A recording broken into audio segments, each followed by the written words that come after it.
Alright, people. First things first, my name is Kenneth Furr, and my company is ILEG Technology Screens. You're not getting any treats, buddy. I can't feed you treats all day long. You know how that works. Every time I sit in front of the computer, right here to do some work, you think there's treats coming. No, go, just get at them. You're doing too much. No, you're not getting any more treats. You get treats 3 times a day. That's what you get. 3 times a day is when you get treats. With the camera, so you can see how guilty you are. 3 times a day. You don't get them 6 times a day, 10 times a day, 20 times a day. You don't get them that way. If not, you'll be 500 pounds. And I got to carry you around in a bag. Do you want to carry me around in a bag? Of course not. All right then. Every time I open anything up that sounds remotely to a treat, here he comes begging. People said the other day that cats don't beg, cats do beg. Any animal begs when they're greedy. He's greedy. Go. Go, go, go. But you're under my table being a jerk. You're not hungry. You got tons of food. This constantly stays full of food. I'm surprised it's not 500 pounds from that. All right, I'm going to start working on my PC build here. I have to make some blue. The blue's too dark. To make it a little lighter. And I got to keep my phone on a charge because I got to be out tonight with the big circle. So I'm going to get recording time with that. This is involving my Flexed gaming technology. And it's a way for me to show off.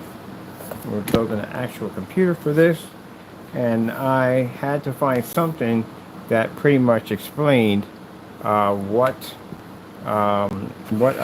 this build is going to be. So there's something called hybrid combination of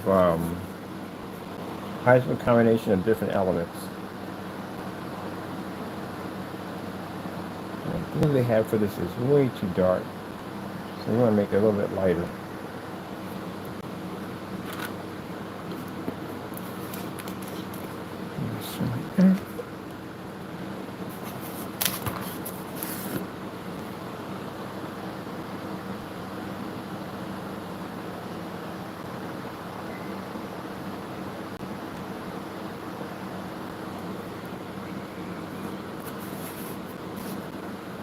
Let me toss this down.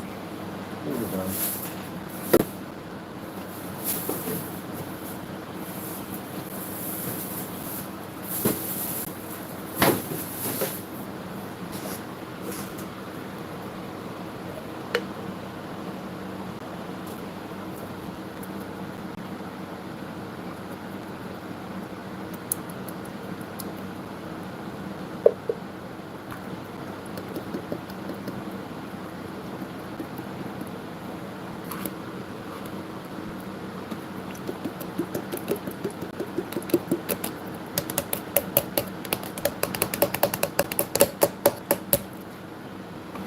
Anything coming out of that one? This is a new container. Something comes out of this one.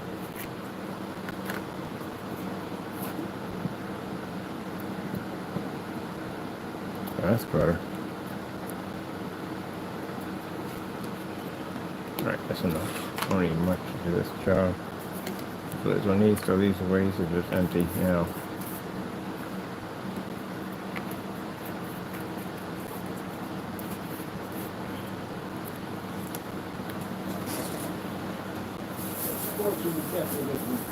Why not? Why not? Get on my shirt and my pants.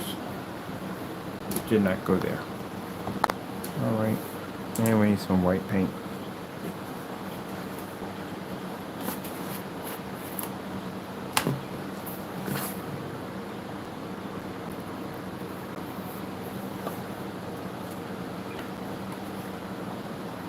I know some people thinking, he has white paint sitting there. He must just start putting this product. Well, you keep thinking that way and see what happens when you paint your screen and you'll figure it out.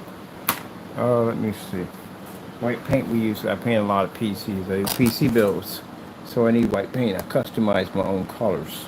Sometimes colors that I want, I can't find them. So basically, I customize them. This is why we knew that we had people that were on the channel watching everything. Like my shop, I had a shop I was showing off in the basement. and convert that area to my work area. So there are people on there watching. They take pictures of the inside of my place anyway. But there are people on there watching um, what was in the shop. You notice I don't take pictures in the inside of their places. I don't do that. It's creepy. But they do it to me. So, you know, you already seen the creep level already. Oh, crap. I forgot I got to contact that guy again. I got to send him out that postcard. He wants the postcards for court. Right? He's filing charges against the building and Mr. Williams for that nonsense. But anyway, and he needs to have the actual card in hand. So that's not a problem. I'm going to contact him and I will send him out some stuff. It has some stuff for himself. And also, too, it's to show that where he got it from, the involvement and how we got it and all that. So I send him over some of the envelopes of the weird messages we're receiving from him, so you can see the kind of stuff he was doing toward us that led to him getting involved in that mess. So I got to send all that over to him. But anyway, oops, I hope that wasn't too much. Yeah, so they would look around in my shop, because I would be walking around in my shop trying to see if they could find something, like how I made my stuff. And so I would deliberately leave things out and then act like I caught it on camera, but, you know, move my camera away and didn't say anything about it. Just pause for a bit. And they were messing up their stuff. Because I know what that stuff would do to your screens automatically from the door. But that's what you get. That's exactly what you get.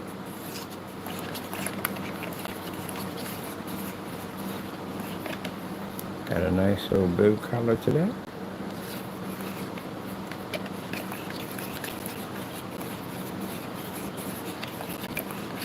Find out that I know exactly what to add, put on the floor. That would make your image go super dark. Like it wouldn't even work. I deliberately do stuff like that. And go, oh shoot. You know what I mean? Like, you know what, that's not even necessary, move on. Well, got nothing doing dumb stuff. You do dumb stuff, that's what you get. That's exactly what you get. Screw your screen up. I like that color. It's a real nice color. I did my own paint job for the Japanese tea room, theater tea room. I did the paint job in here. And I mixed my own color because the reds they gave me were too bright. They were just the colors were too bright. And I needed something a little bit more richer. So I made my own color. One of the things you learn when you do art class, there's a lot of art class, and I actually was into art big time, is how to mix colors. And how to blend your colors right. Or either how to add starch to make everything more stiffer, add more thickness to it. I went to art school. Let me see. Now, bump. I definitely want to disconnect our power unit here. I'm going to be buying for this right off the bat. I'm decided on my motherboard. Motherboard is just picky because that's the main piece of the whole unit. But I do know I'm buying the power supply and the 200 millimeter fans. Because the guy was like, why are the holes so massive? Because I'm putting in 200 millimeter fans. They're huge. That's what I'm going to install in. The motherboard actually sits on one of the 200 millimeters. So I'm going to put the ice box in for that one. So all that's designed to just suck any heat, anything away from the motherboard and push it out the other end, while the liquid cooling pushes it the opposite way. The bottom half, top half is going to be, middle half is going to be the turbine of cold. Top half is going to be fire, which is going to be interesting watching liquid cooling system up top on flames. And the bottom half is going to be electricity. That's why we're going to have the power station down there and cloud system installed in. Kill switches are already installed on the side. We'll do a nice little glow on it. And then we're going to put several different applications for the ice and fire and electricity to make them look actually realistic. Which means we got to go skin some wires and do some copper paint jobs, some corrosion paint jobs. Which I got to make my own corrosion because I can't find the color. Alright, so let me get my paint over here, away from everything. So I'm not jack anything up, knock anything over with that. And we're going to have to remove the fan.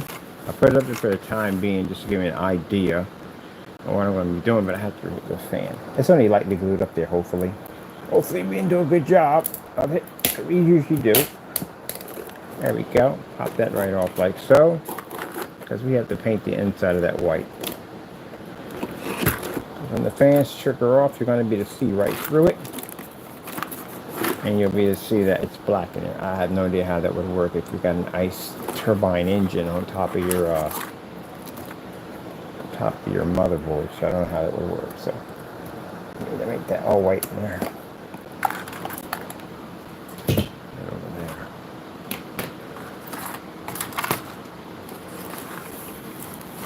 Let's get more stuff here. Someplace.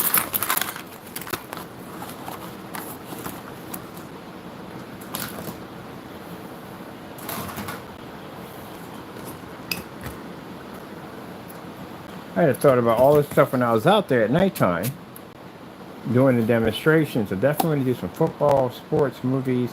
I want to do a fireworks display, giant fish tanks, because we got the big service going out. Okay, I'm seeing it. It's already in the bag, ready to go. Bam, that's the bag I ordered, so I can carry my surface around. All right, let me see. Now, we need some more sponges, some more. Where's the rest of my stuff at? That's a big concern right there. Where's everything at? Okay, we got one right there. Still missing about more brushes. There we go.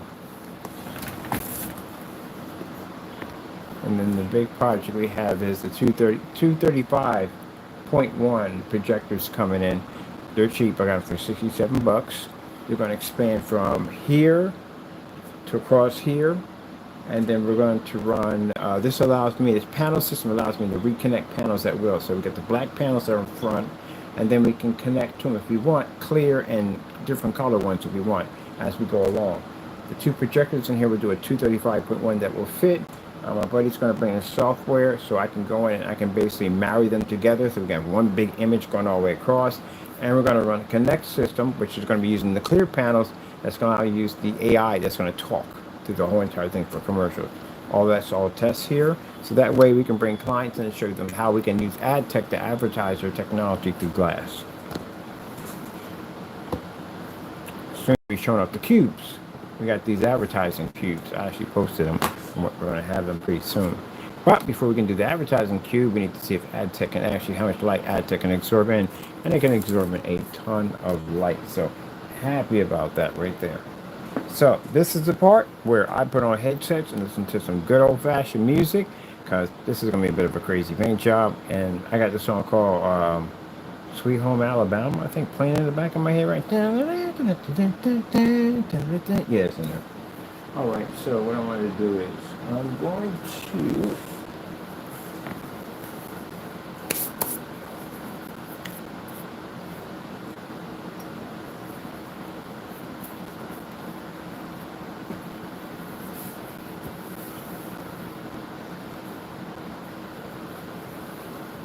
out my shirts real quick. I just keep the paint shirt in here to go out and take care of business. The last one just covered and splattered in paint. So I got my backup shirt that I wear, paint. And I learned that this time, keep me from wrecking my clothes, is to put something over my pants so that way I don't check this either, because I will get paint on me somewhere.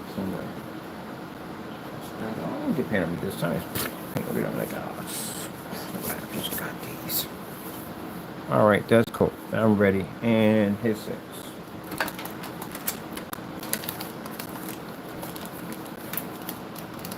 We have to repeat this multiple times because, again, I told you I have people come into my room that I have, it's weird, like, mindset of a child.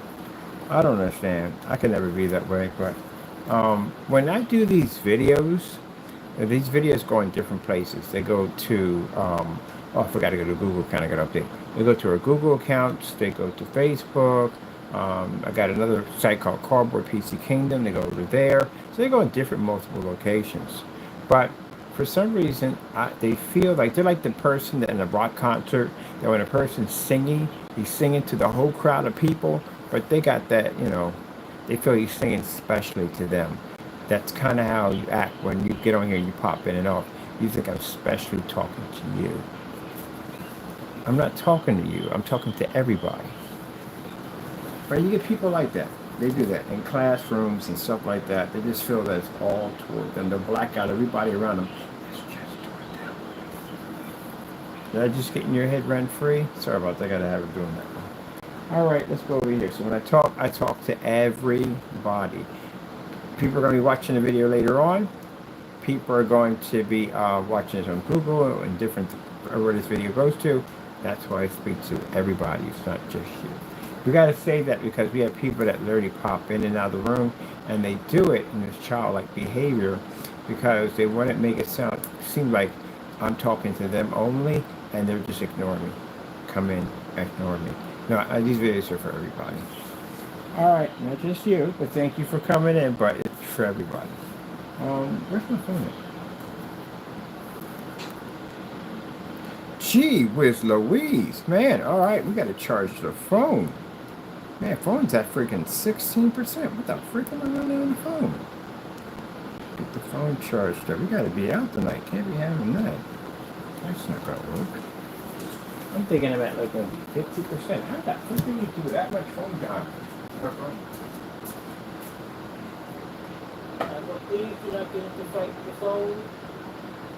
I appreciate it.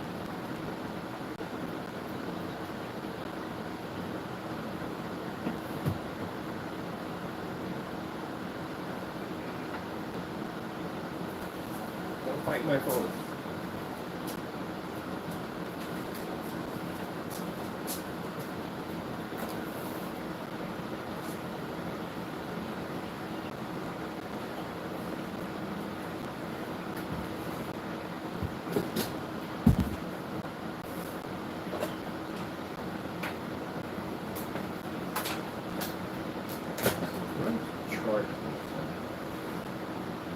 Yeah, you want to get somewhere.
Definitely get you out of the way, if I knew you for a fact.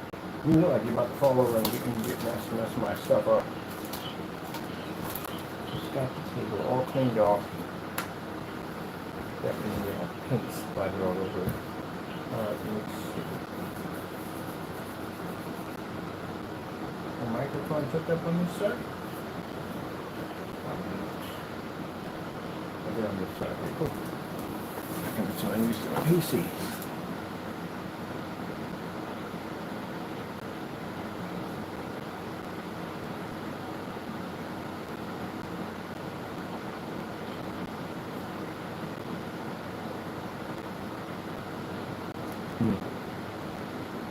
Someone left my cake out in the rain.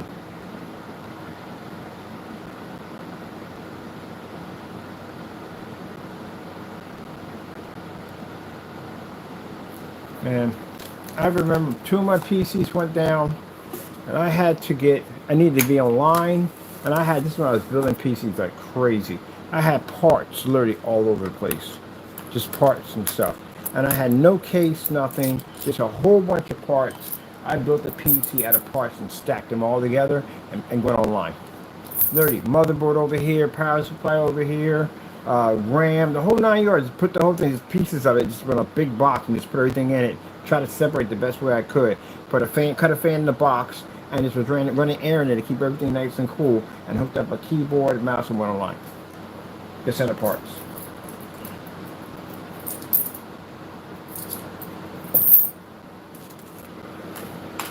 There used to be a time where if you built computers, it was a really hype thing. Nowadays, like anybody can build a computer. Computers aren't hard to build. It really isn't a hard thing to do. Very easy to build a computer. It is. Just got to memorize a ton of parts. That's all. That's all. Just got to memorize a ton of freaking parts. How did we get to this right here? We're advertising on what I'm trying to watch. I want that.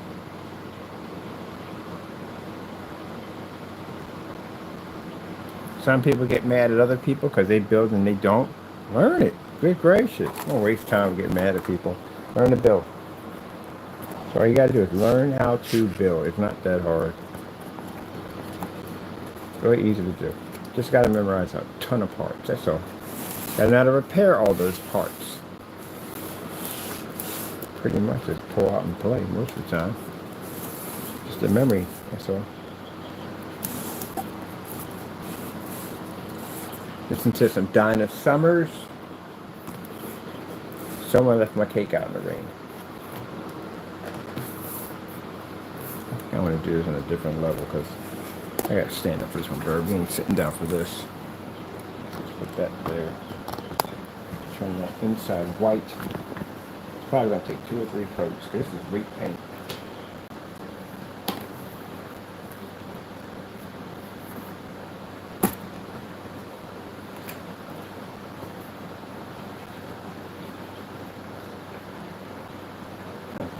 How did 12 feet of cable reduced down to 4 because of a few small knots?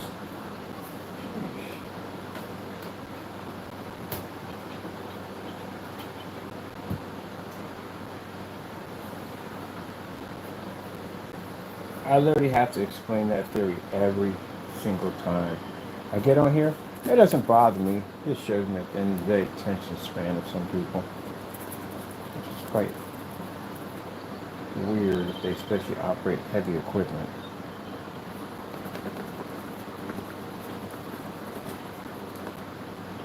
I'm gonna do a pat job in there.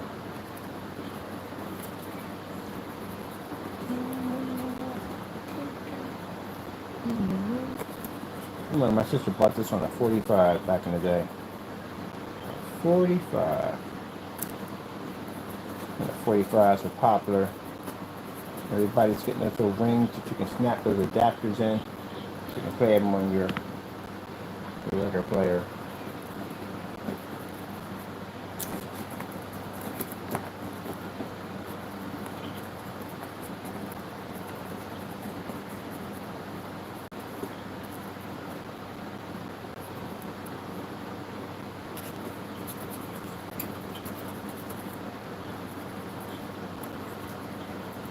So every time I call a PC or paint, I learned something about what that is.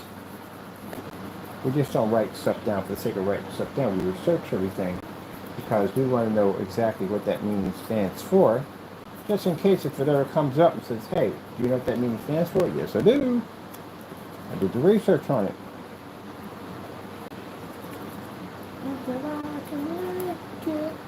It took so long to make it.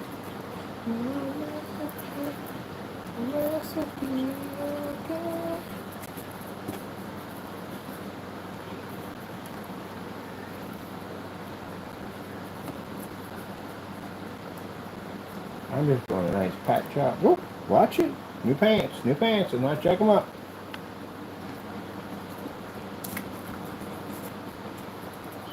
Paint saying, new pants, check them up.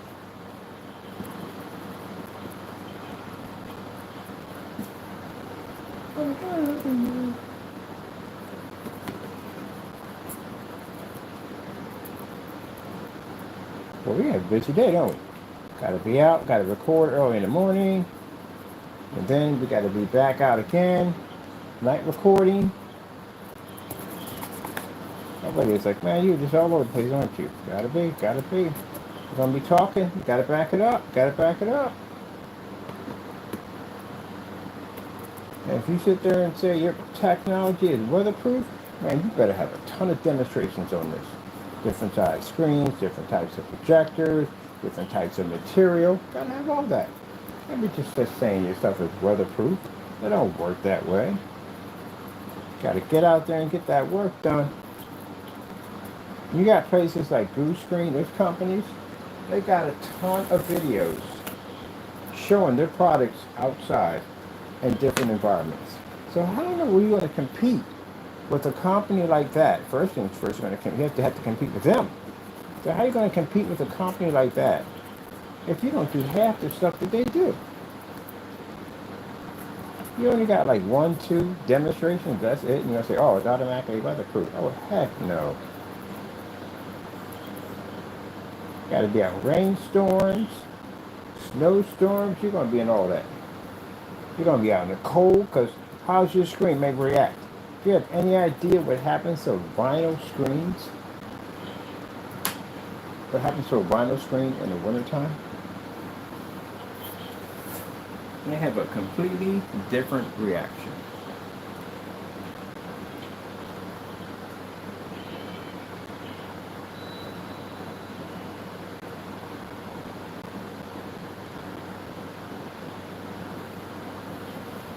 Wood has a different reaction. They all have different reactions. So you have to take your paint it down to each different surface. That's to set aside for 1 year. You have that research, that data, you don't have it. So you can't make that statement. One of my personal favorites is, what time does your screen activate? I've asked this question multiple times, and I got a bunch of but you can't tell me when that thing actually activates? That's not good. The reason why it's not good is because if you can't tell the time when it activates, how's the customer going to know the time it activates? That's going to be a problem. They need to know, when does the screen activate? Again, don't know. You know why they don't know? Because they didn't take their lazy behind out there. I'll tell you what it is. They didn't take their lazy behind out there and do the test. You figure just guess it and wing it. Wing it will get you sued. That's what winging will do. Winging will get you a lawsuit. Say somebody's got a big event coming up, maybe a wedding, whatever it may be.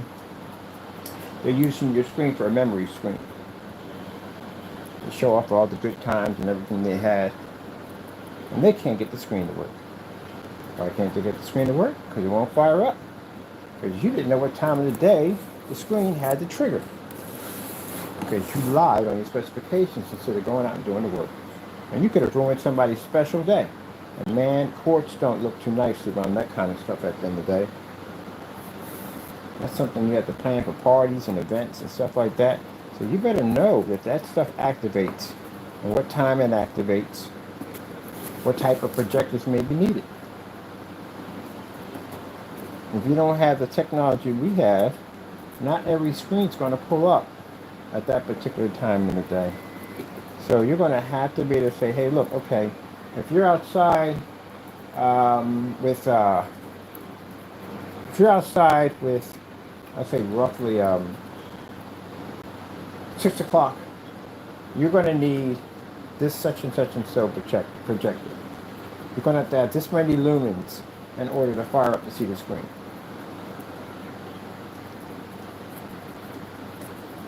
So again, can't be winging it, can't be making it up. I like to talk about everything when I'm doing listen to my music at the same time. I do listen to my Donna Summers.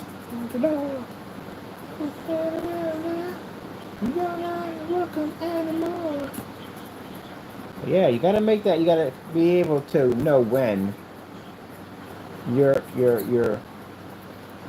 paint activates. Very important to know these things. Another thing too that's very important, know how much paint goes into your screen. Don't make that one up either, because again, most people, when they're painting the screens in, if it's a big screen, chances are they got their own painters that will come in and do the job. So now you're having a conversation with a professional painter. It's going to ask you that question, hey, buddy, how much paint are we talking about here? You're putting paint thinners into it. Answer a lot of questions. Now, he's not going to act like he knows it all, due to the fact that he's the first time him painting in your product. He's going to respect that line. But he is going to know how much paint it takes to going to paint something. And 2 quarts going into a 300-inch screen, he's not going to do that. No way in the world he's not going to believe it. Not going to coverage is not there. Really, that's impossible.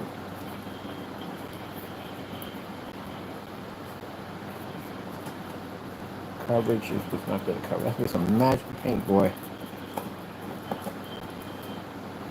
That'd be some serious magic paint to really pull that one off.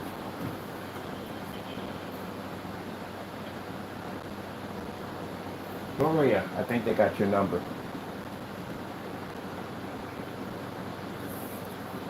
You heard me.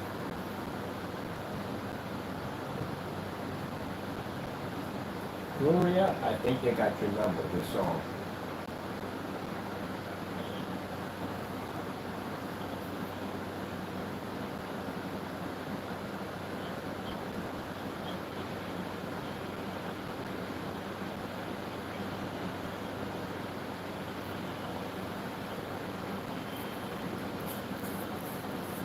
Now I say this because you got people that are going to get into the field of screen paints.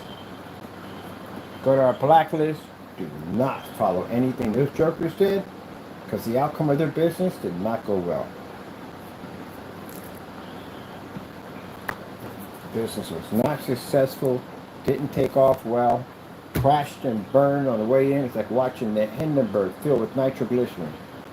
Didn't go well. They have nothing to show for it. But a bunch of misery.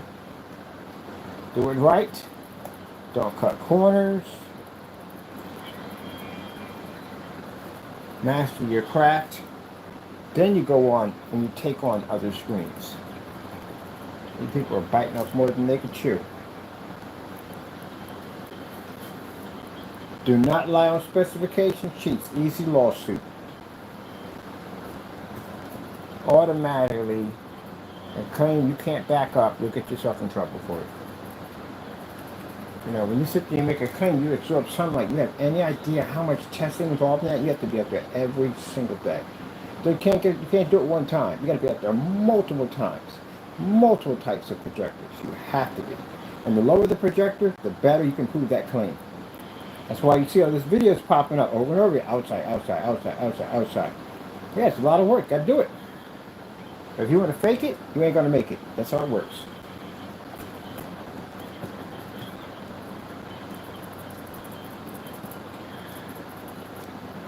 Do it right.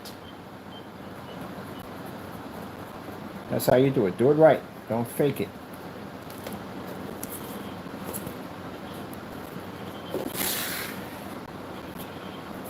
That's all that faking it on YouTube and getting your hits and all that stuff. Sooner or later, got to face the music. And sooner or later, you can't go where you want to go. You can't make any money off of it. Not no real money. You can't get the distributor contracts is where you make the serious money. Unless you don't need them and you basically have a product so good that you can basically, it sells itself. But you're going to need help pushing it. Because you already got established. See, we've been doing this for a long time. So we're already established. Our stuff is good. We can push our stuff anywhere we go because people know us. But if you want to get noticed faster, distributor contract is the way to go. But if you're going through them, keep in mind, they have to know this stuff works. Because they're selling it for you. So anytime someone calls them, if they say, hey, it has game range on it, they have to prove this stuff actually does exist. You're going to have to prove it exists. Now, those parties can get sued for this mess.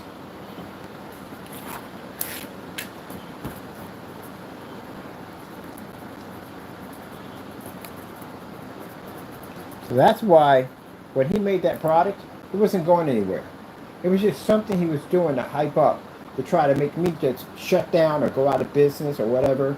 But Mr. Rogers didn't understand. I've been around for a long time, and I've dealt with companies that were far more advanced than whatever he makes at the end of the day. I've been on all types of forum sites. I've been just about everywhere. I've been flown here, flown there. He didn't realize exactly how my track record was. He just thought I was some dumb, stupid, at the end of the day, and I didn't know what I was talking about. Learned that lesson, didn't he? That had to be, people like that had to be the most painful thing to go to give somebody back money that you thought that you were more superior than them. If I made you give back that money, how many times? 7 times. If I made you give back $20 and you had to pay PayPal that money out, I know that hurt. That had to hurt. Then lost a PayPal claim. He lost a PayPal claim against my company. Lost that too. We even wrote on the on the transcript, you can have the money, give us the product. And he couldn't even do that. He had to send it back. He had to send us back our money. So yeah, we got embarrassed. Talk about getting taken outside and getting whooped. Got him shut down his page 6 times. He removed his page multiple times. Then brought it back to something weird and shut it down again. Couldn't back any of that stuff up. So his stuff wasn't out there to build a business. He was out there trying to show us off. That's what he was trying to do. And that's why we kept getting emails from the other ones that kept saying, well, I'm working, because they don't work, saying that, oh, what you call is paint going to put you out of business, blah, blah, blah, blah, blah. How well did that work out? You guys are noobs at the end of the day. That's like you call into a game of Call of Duty, you're noobs. I play in prestige mode, on the hardest level. Can't touch me.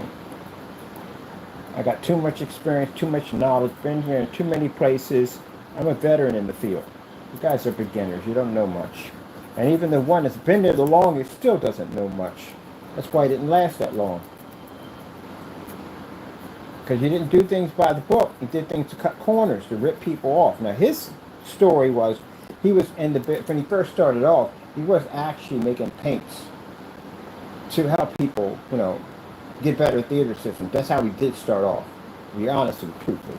But then, when he contacted us, he became upset because we wouldn't give him the ingredients of our products. And that's where he started in with us.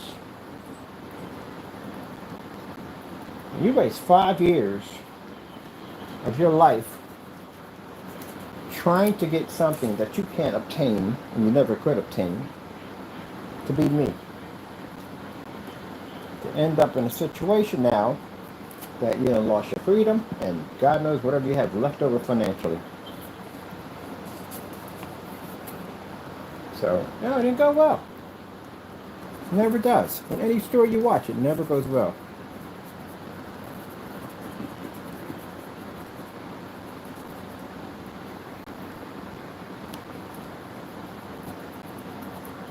So, anyway. Before I got involved with them jokers, I was on film sites. I was challenging entire film sites with gray trim paint. I don't see you guys doing that. The same pitbull attitude I got, that anything that comes my way, I charge in head first to get the job done. I've been doing that for years. I got people like that, people like him that back down on so many levels, it's not even funny. And the first day when those receipts came through, you messed up already. That is the last thing you ever show around. A person like me, been in the field for a long time, is to show me fear and back down on an order and give me back my money. That's the biggest mistake you ever made. At that particular point, I could run rampage on you. And that's what I do.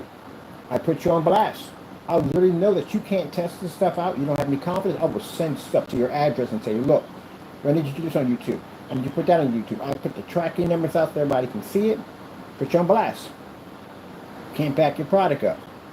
Now that box that came back to us, that was shouldn't have did that. That was the worst thing you could have ever done. So now I can send any box to your address, your business address. Keep in mind it's a business address. You got it as a business, and I can ask you to do this YouTube live, and I can promote it. You're going to do this on multiple sites and post a tracking number, which means everybody has a tracking number when it gets to that address. And if you refuse it, we all see it. So from now on, Mr. Fernando, anything you say out of your mouth, like how you said that our products are this and the other, I'm going to send these documents to your front door.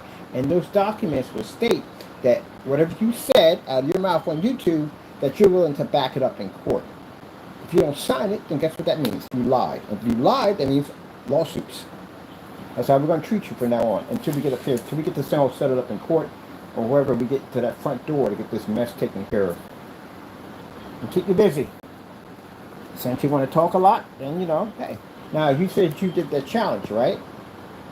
All right. And you said that's your video, right?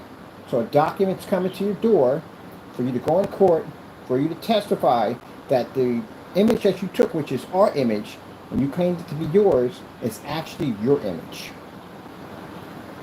These documents will keep coming. That's how you shut it down. Now, see why, the reason why they don't like that, because they say, oh, that's not harassment. You made the statement. I can do it another way. I can just take it to court and you can go from there. I'm giving you the option to defend yourself.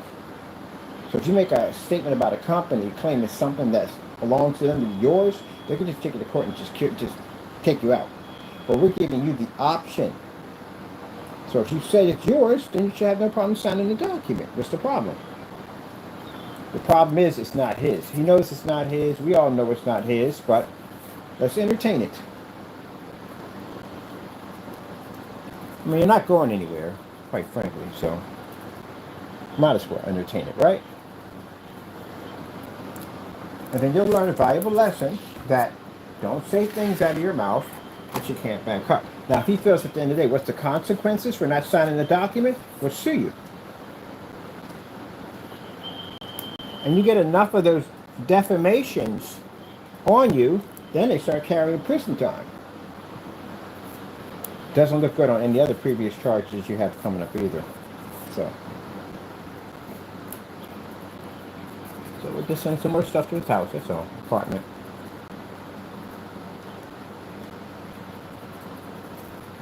Gotta back up what you say. You can't get the opportunity to run your mouth. If that was the case, people could say something about anybody's company any given day of the week. That's not true.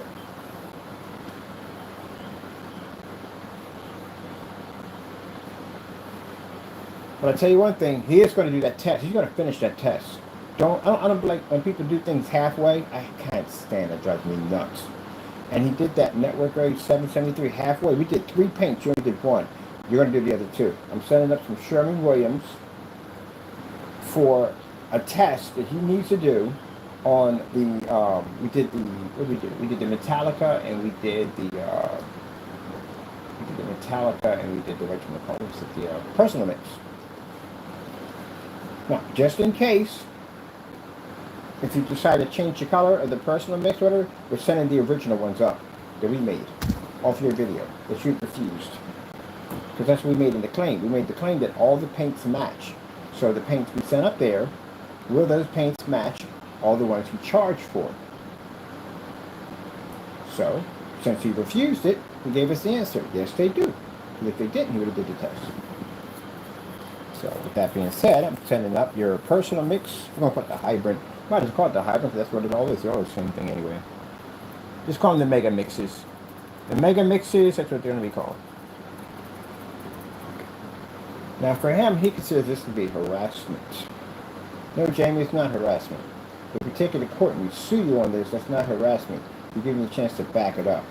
Don't do that Karen nonsense like you did on that receipt, where you said buy whatever you want, and we bought whatever we wanted, and then you cried about harassment. Oh my goodness, I swear to this guy, I tell you. But we'll have it up to him soon. I got to write out the rest of the documents and take it down to the lawyer, and they can basically go in and proofread it and all that stuff, make sure that they get it notarized and sent to us from there. Now, if you think at the end of the day I'm going to waste their money, no, we're suing them anyway. We're going to take it out of them anyway, either way.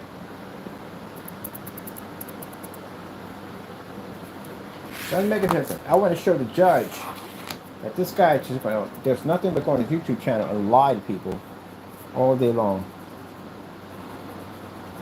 The Hydrant mix. I think of some of these weird names that these paints he's made. The Hydrant.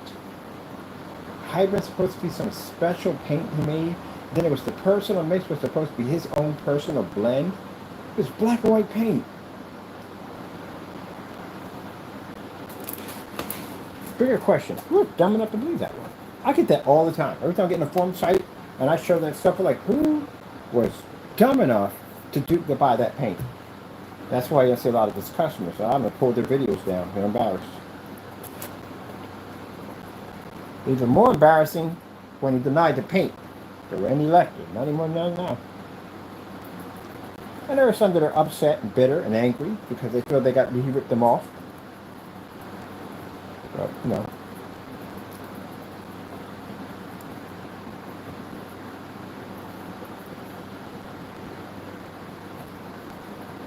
That's why, if you're going to get into this business, do it right. Do not cut corners. Make sure all your stuff is tested.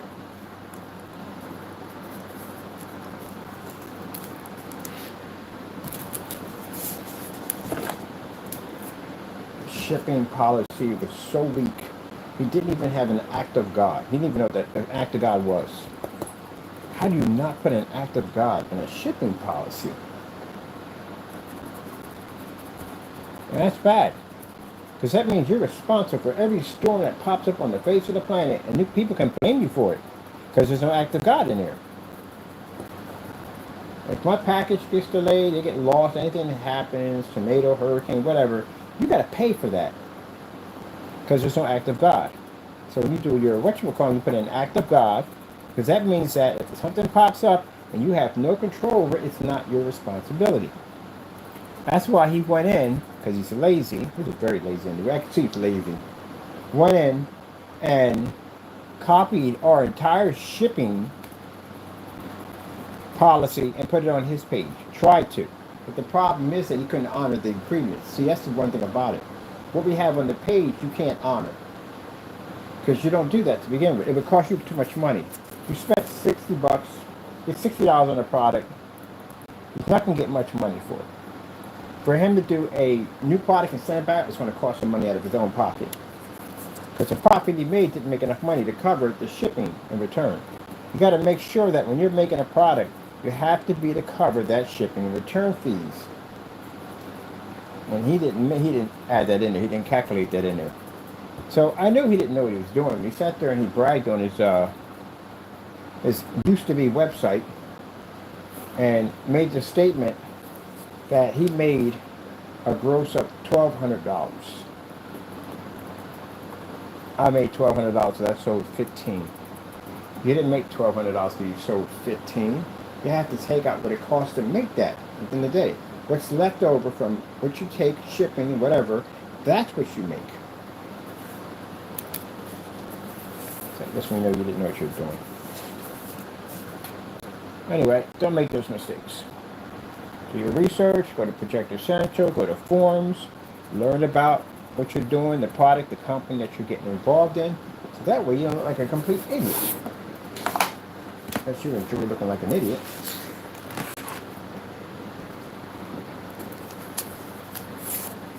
So I'm going to basically start a education channel for those people to get into the field.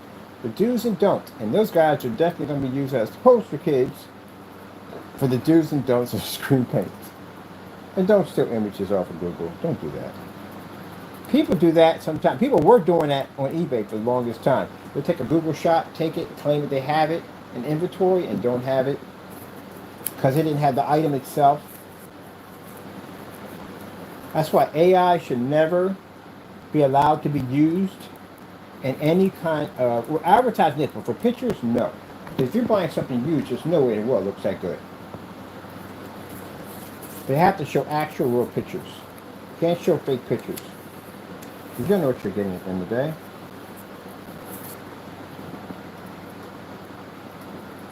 Because they don't stop that nonsense. Give the people using AI and real estate and everything else. You don't know what you're buying. You got to come out there and see it.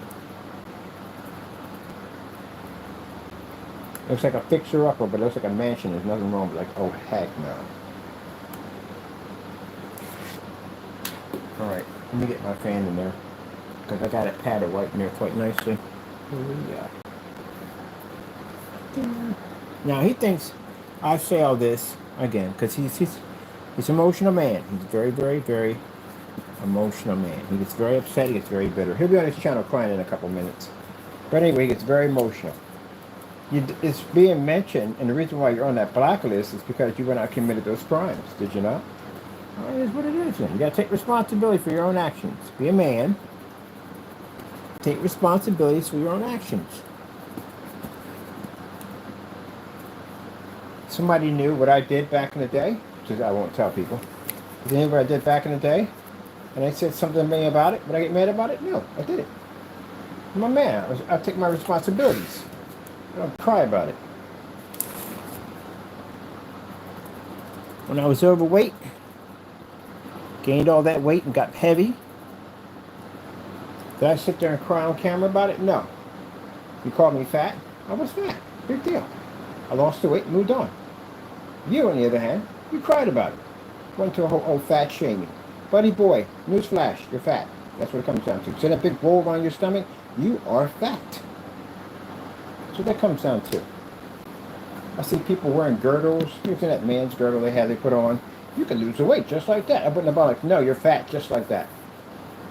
When somebody gets mad, goes, "Oh, that's fat shaming." What did we become a bunch of snowflakes? Honestly, that's why I like the Gen X better. The Gen X generation, it is what it is. My goodness. See, that's the reason why we're going to have a bunch of weak people for Americans, because at the end of the day, everything offends them. You get offended on anything. You got to be careful what you say now. Somebody might cry. Now, some stuff you got to be careful. You don't want to say anything too brutal. But stuff we used to say, it's just the basic stuff back in the day. But yeah, he went total pansy on me by saying that at the end of the day, oh, he fat shamed me. You're fat, buddy. You're fat. That's what it comes down to. You are fat. Told you a long time ago you need to lose weight. The minute I saw the demonstration he did when he trying to show off the black fabric, again, which we've done this a dozen times. But by the way, I see in court on that one too.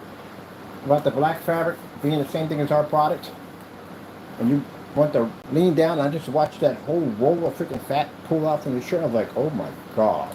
Like, I knew you were fat, but I knew you were that fat. And I'm like, this guy's going to die. This guy's literally going to die. I'm surprised you haven't had a heart attack already. I'm really shocked you haven't had one. Or a stroke or something by now. But I can tell you one thing. You ain't running around no block anytime soon. And I saw that. I was like, good gracious. Dude, you got to lose weight. You're fat. And mind you, I was fat myself. I said, yeah, I'm overweight myself. But how I got fat, Fernando, because I was never ever a big kid. I was a thin kid. I had to build up to get to 250 of muscle. I got into that because I got into martial arts and went at heavier stripes. But after I got sick, ended up with a lung disease. Mind you, you didn't have a lung disease. I had one, a very serious one. I still lost my weight. That's why you see me out there doing 21,000 steps, 8,000, 10,000, whatever. Because I'm not the type of person to lay down and take it. I get it done. I've always been that way. Any obstacle, anything that gets in my path, I will figure a way how to get the job done. That's what happens when you grow up with a military father. There is no excuses. Let's get the job done. Because he was not that type of person. Get up and get it done. So yeah, I didn't let a lung disease hold me down, or any doctor at the end of the day. Got myself off the prednisone, finally weaned myself off the prednisone, started going and looking at how to lose the weight. Went to a dietitian, and tried other different things on losing the weight. Detoxing my system with using grapes. Grapes are fantastic to detox the system. Right now I'm on a liquid diet. Put myself on a liquid diet because my center area, I want to be I want to shrink a little bit more. So I have to find something that I can drink all the time that's not going to make me go madness because I'm hungry or weak. The lemon diet is good. It burns fast. But mind you, I work out all the time, so I have to work out while I'm doing it, and the strength level is not there, so you have to still do it. The mind over matter. But I started drinking, I like non-dairy French vanilla, French vanilla coffee creamer. And I put a little bit of water into a container, and I drop some of that in there. It's enough. It keeps me sustained. I like it. I like the taste of it. Keeps me sustained, and it takes my cravings away, especially for sugar, because I'm trying to basically cut off my sugar a little bit. So basically, it satisfies that. So it's working for me. I've gone 3 days on the liquid diet. I haven't eaten anything at all, and I'm just going to continue another 2 more days in there. Continue to work out and watching my weight burn off. Get out there, enjoy some of that sun, get that walking in, and kill them calories. Get my waist down. I'm much more tighter. I want to be a little bit more tighter. And that comes with a buttload of push-ups along with that, crunches and all that stuff that you have to do, because that's important. And get yourself an ab wheel, which is very important. Get one of these. Stuck in my head. Get yourself one of these. It's the best thing that you will ever buy. Fantastic investment right here. Fantastic investment is one of these. This is an ab wheel. Always keep one with me everywhere I go. Because I'm constantly working. I've been working at the office, working at the home front, and since my sister's boyfriend's a bodybuilder, he did all the cool stuff over there anyway. I go over there and I check out their stuff. Their row machine they got, oh my goodness, man. Talk about your chest opening up, man. Oh, I love it, I love it. Definitely got myself a row machine with a wraparound screen. I built my own screen for it. So I can be on the ocean. I should project them at the floor. I literally should build me a simulator for it. I was thinking about it too. I can do the floor like it's water. Oh man, I can map that in too so it won't even touch the boat. The rower. I think I'm going to do that. I'm going to do that this week. So I can get a more realistic effect. Wow. Wow. Hoorah! Hoorah! Do, do, do, do, do, do, do, do, do, do, do, do, do, do, do, do, do, do. Do, do, do, do. Man, I hope they don't mistake that bag. I just thought about that for a minute. Like, I hope they don't mistake anything for a rifle bag. But it'd be a great conversation to have with the cops while they're pulling me over. Like, hey, I remember one time I had to transport a sword one time. One of the guys studies. He's a samurai. He's actually an actual samurai, and he's one of the students that was taught by my sensei.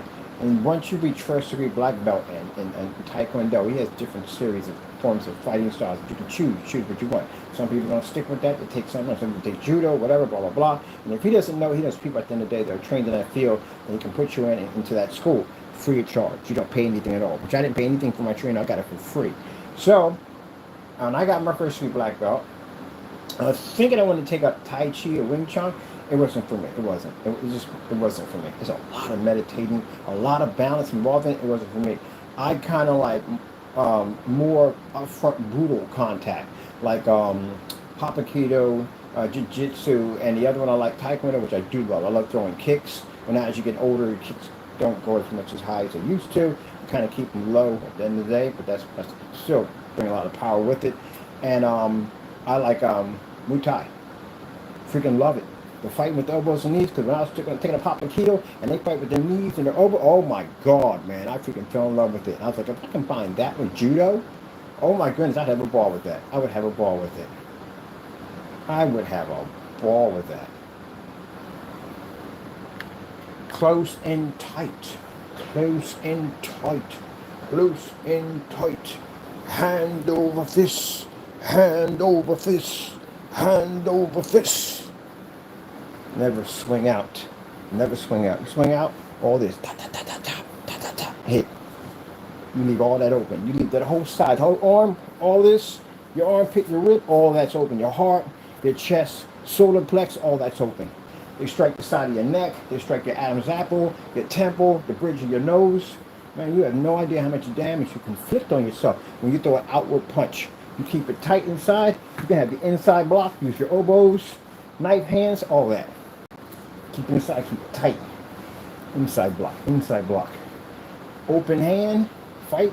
Open hand, close hand. Open hand, you grab somebody this way, close hand. Gotta know what you're doing. Knife hands. You block here, you take your hand and you grab there. While you're grabbing there, you take your hand with your fist, you slide it right up your arm, it'll lead right to the neck. Boom! Snap your neck. When you do it at the same time, it's one motion. Grab the hand and you pull, the fist slides at the same time, one motion. Because that means I can snap your neck and pull your arm out of the socket at the same time. If I bring my leg up and I catch your kneecap in one motion, snap your kneecap, pull your arm out of the socket, break your neck. One hit. Bam! Trust me, I know what I'm doing. You won't get back up after that. That'll be the biggest mistake you make. Got broken leg, dislocated shoulder, and I snapped your neck. All in one hit. One motion. Oh! Yeah! That ain't the half of the stuff that I know. I know so much stuff, it's not even funny. When I was trained by a grandmaster, that's all I was trained by. I was trained by old school thug grandmaster who trained me. And I met one of his students, which he was the funniest dude on the face of the planet. They call him Bruce Lee boy, because he literally was like Bruce Lee. He really was. But he was a master. He was a grandmaster in Tai Chi and Wing Chun. But he also was a samurai. He had these wild swords. Man, I'm gonna tell you something. You gotta trust people. They put you through tests to see if you trust them 100%. And this guy had this whole freaking, like, we bought this house. I don't know how he got the bamboo, but the back it was filled with all this tall bamboo, tall, huge stalks of bamboo. And he wanted to cut it all down. Yeah, the thing about cutting bamboo down, it's a job by itself because it's really deep rooted. But anyway, he says, yes, I'm going to do the but he used to crack me up. It's like a little Rick James, like, I'm going to do a little testing outside. Let's see if you trust me. Now, that can mean anything at the end of the day. It was jacked up stuff at the end of the day. He said, let me see if you trust me. So we get out there, and he comes out there with a sword. I'm thinking, oh, snap, I'm going to lose a limb today. Like, I have no idea what he's up to. He's blindfolded while he's doing this. So he's cutting down this doing this stance and cutting down this freaking bamboo. And I'm in there working in there with him. He can sense me in there the entire time while he's cutting down this bamboo blindfolded. There's some things I've seen at the end of the day where you people think that stuff is fake. Yeah, right. Yeah, right. And at that time, I'm scared to death. But yet, this is my sensei's best student who we train. I believe in him. So I helped him work while he cut down most of the bamboo, basically blindfolded. And if he had caught me there, yeah, arm, anything, gone. But yeah, he says, oh, so I see you have trust. Therefore, I will teach you. Oh, man, he was a funny dude. He's in there cracking up. The trash incident, the trash bag incident, that was funny, the incident that went on right there. But anyway, he came down. They were doing some of the training at the house. They brought them, some of the other students had a really big house up on Park Avenue. And they brought some up there for training. And I never forget when he came, he left his sword behind. And I was like, yo, you left the sword behind. Should I bring it up to you? And he was like, yeah, just bring it up. And I'm thinking, like, oh, wait a minute, I'm in North Philadelphia. Like, he lives in the suburbs. Like, I have to drop it off at my sensei's house for him to have it, and he'll come down and pick it up from him. That's why I was going to transfer it over. So I was like, man, if I walked down North Philadelphia with this thing, I had no way to put it in the bag. I put it in the bag, now it looks like a gun. That could potentially get me shot in any different direction from anybody in the neighborhood. You walk into there with a freaking rifle, yeah, you definitely run the risk of getting hurt. I don't want to get hurt, so I got to figure out how I'm going to transport a weapon from A to B. So I called the police. And I told him to describe everything I had on. And I said, hey, look, I study. One of the senseis left a sword over here. I have to transport. It's only about 5 blocks. And you're going to see me walking around. This is what I'm wearing. You know what I mean? Just to let you know. And the minute I walked out the door, there was a police officer right there. And they didn't follow me, but I watched as I walked. They went from car to car to car to car to car. And different areas were actually tracking me where I was going with this sword. I was a funny day, man, but also too, it was kind of an empowerment day too. But I was walking down the street with them, people moving out of the way. It was hilarious. It was a crazy day. And I get there and tell my sensei about the way he was crying. He was like, really? He said, yeah, I feel like I had power. Did I know how to use it? Nah, not that thing. I didn't know. I wasn't trained for it. That's why I took up a bow staff. Bow staff, basically anything involves sticks, swords, bow staff, nunchucks, anything involves sticks. So it's the one thing I like. I like the bow staff. I like the way you handle it. You can get somebody from a distance. You don't have to be close to them to hit them with a bow staff. That's my weapon of choice. So I took up bow staff. It's my favorite. Yep. Now right now my brother, his son is taking it up, which is good. Stay in it, stay with it, stay with it, stay with it, stay with it. But I do advise that he's being trained in a school. They can only do so much. Once he gets to a certain level, go get yourself an underground teacher. Because they'll teach you all this stuff, man. They will never teach you in school. They will teach you stuff you will never, ever learn in a school. Yep. In a school, they'll teach you a certain level. That's it. But underground teacher will teach you, man, the jacked up stuff on how to take someone out really, really quick. Especially if you like to drink. Because mine like to drink from time to time. They're going to show you something. Use this right here. You practice it? Yeah. You can definitely, some crazy stuff. He's a cool dude. Cool guy. I don't mention his name, and the reason why I don't mention his name is because we got idiots on the channel. And he's very, very, very, very well connected. I mean, very well connected. So, I don't say this out of fear for them. I say out of fear for you.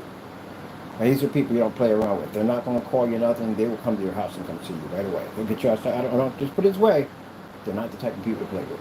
So that's why I don't mention certain names on camera, because if I do, then you won't be around anymore, and neither will your families, because they're that type of people. So again, that's why I've never mentioned your names at all, period. I have to say that because we have people that don't know boundaries. They really don't. They're not going to call you. They're not the type of people at all. I've seen some crazy stuff since I've been around with their family. They do not joke around at all, period. Brutal. I never figured out where they all came from.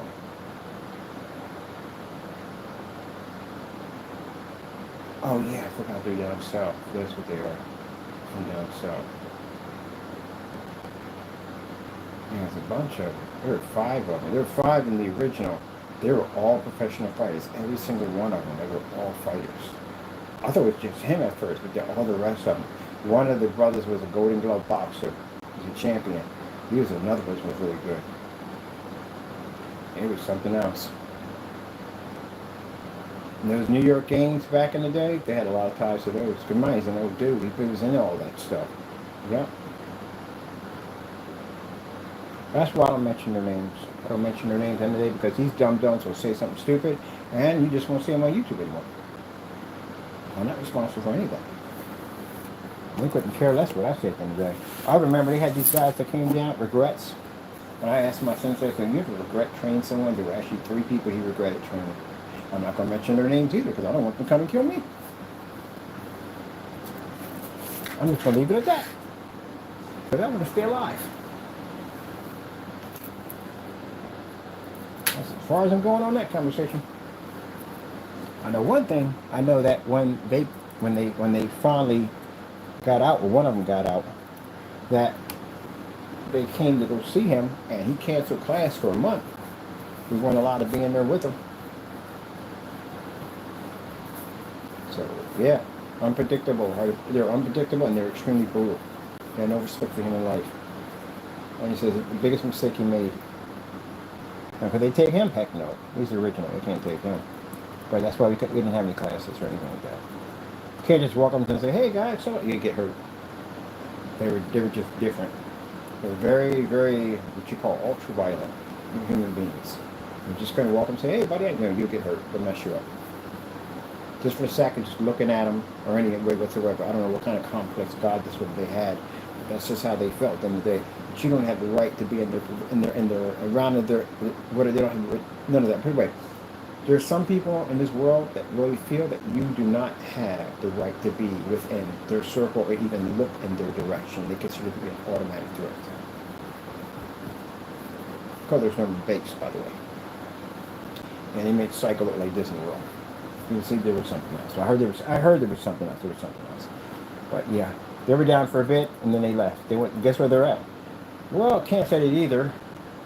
But I knew they're in the warm states. I can tell you that much. Next to somebody, not next to somebody. I wouldn't say next to him, but they went there. That's where they went.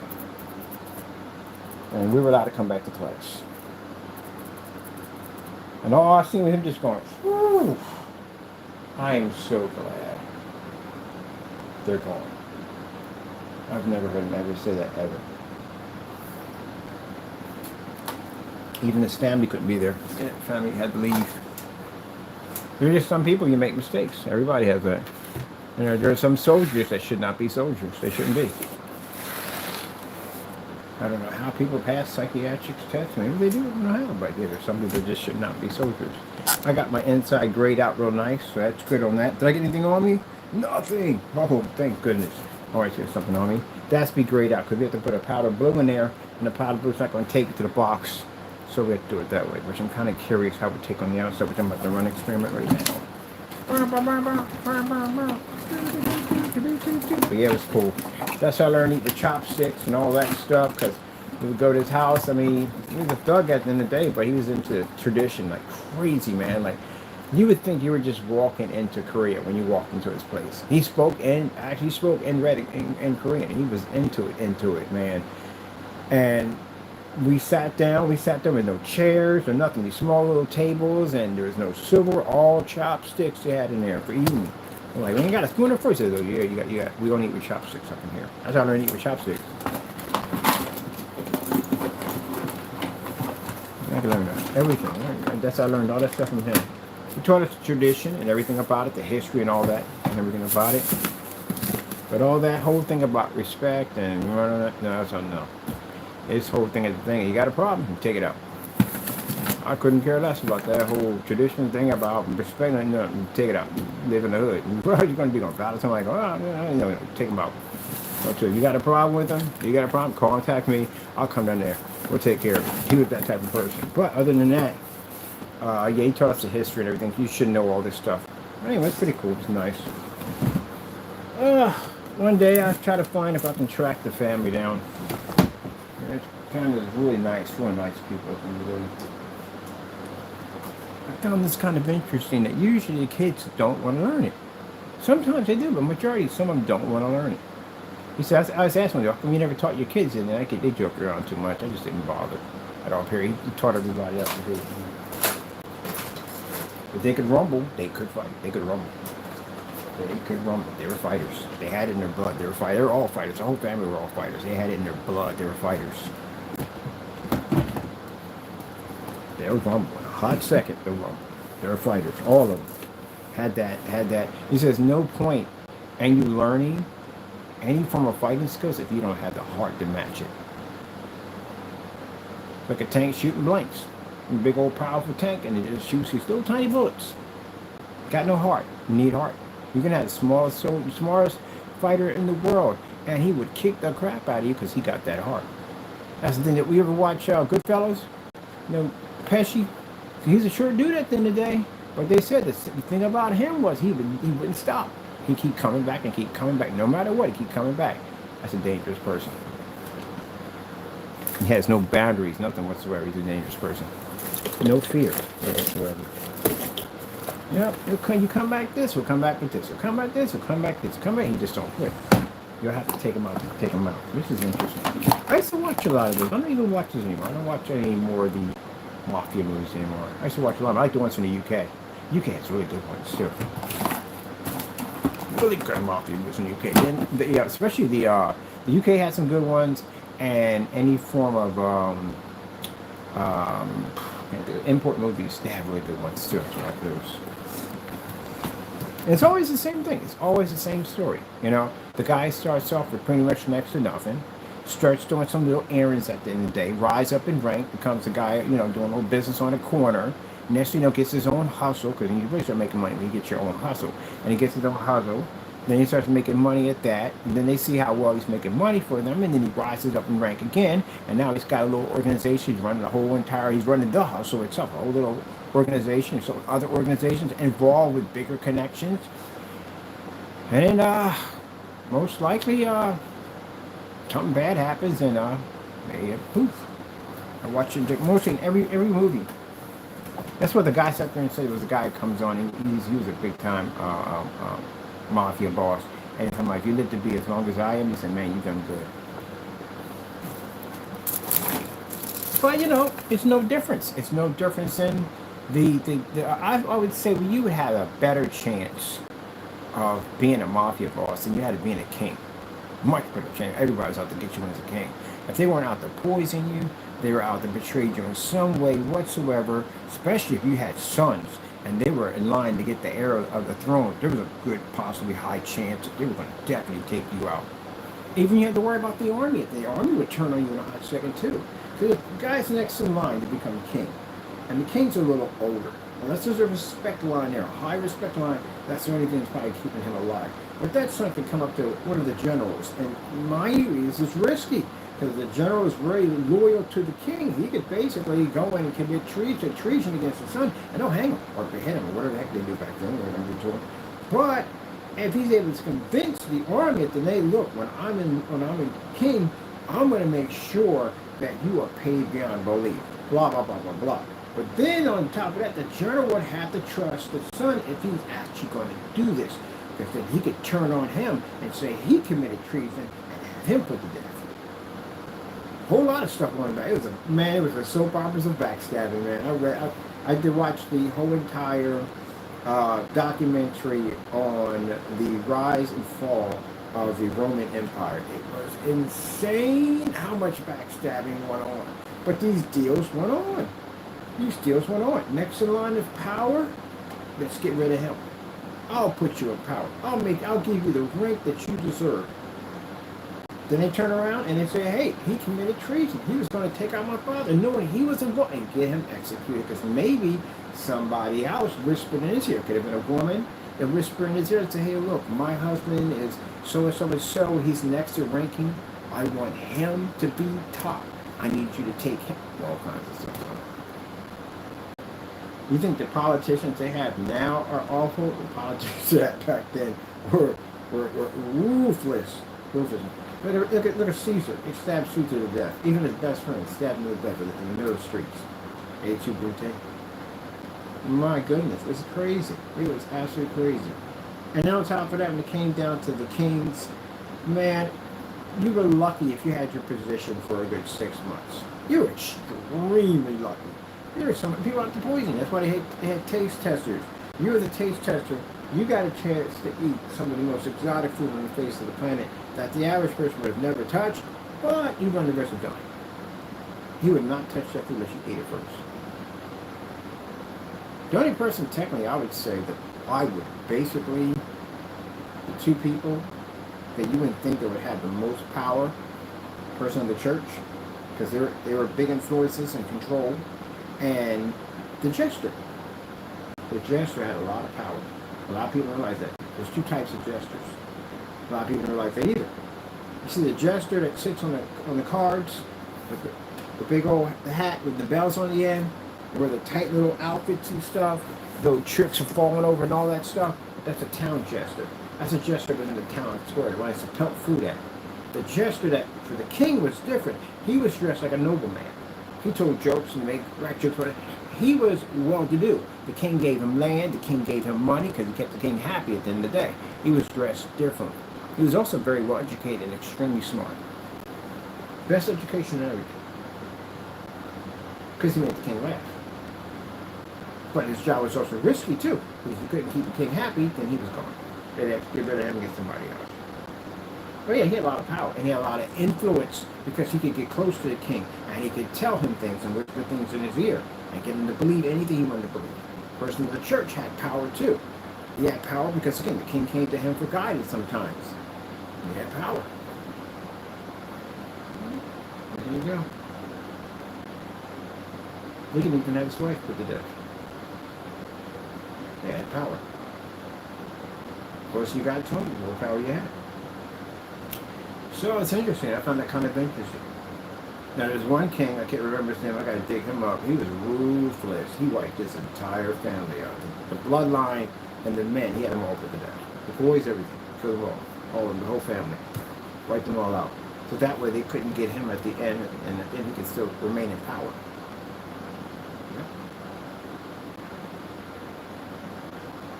Ruthless. And just about everything you can name prospered to get power. All that fight for power. And for what? You haven't got it now. Now you have basically descendants, but they don't have that power they had back then. They have some power, but not the power they had. Because there's policies put in place to keep you from having that type of power. But I like how people in England still have respect for the Queen and all that. That's beautiful. It's a beautiful thing you still have there. But they don't have the power they used to have. They had the power they had in really all kinds of problems. That's why you had the revolution and all the stuff that was going on. You know, like the meat cake and all that stuff. And people were treated horribly. They were treated really, really badly. They were taxed through the roof. You got your taxes are bad. Their taxes were insane. It's kind of funny about the whole tea tax. I find the tea tax, what's funny thing about history, that also jacked up. America's jacked up place at the end of the day. Come on, man. They dress up like the American Indian and do tea into the Boston Tea Harbor, trying to blame the Indians for it. We literally try to frame the Indians. I swear, if I was a Native American Indian, I'd be kind of ticked off. I wouldn't even blame them for being upset 24/7, because I would be. Take my land, freaking try to wipe out my race, and call us savages. You won't know anything about us. Of course, you didn't call us savages when we came over to help you out when you were dying and freezing to death over here because you didn't know the lay of the land. But now we're savages. Yeah, I'd be really ticked. I'd be super ticked. And then you're going to turn around after all that crazy nonsense, denounce our freaking beliefs and everything as basically it's hoopla and folklore nonsense. Oh, come on, man. You just destroyed the land. The land was in beautiful shape when they had it. No, they got a hold of it. You're blasting and mining and building trains in there. You're pumping all kinds of chemicals in the air. Yeah, girl, you destroyed the world. As you did. And think about it.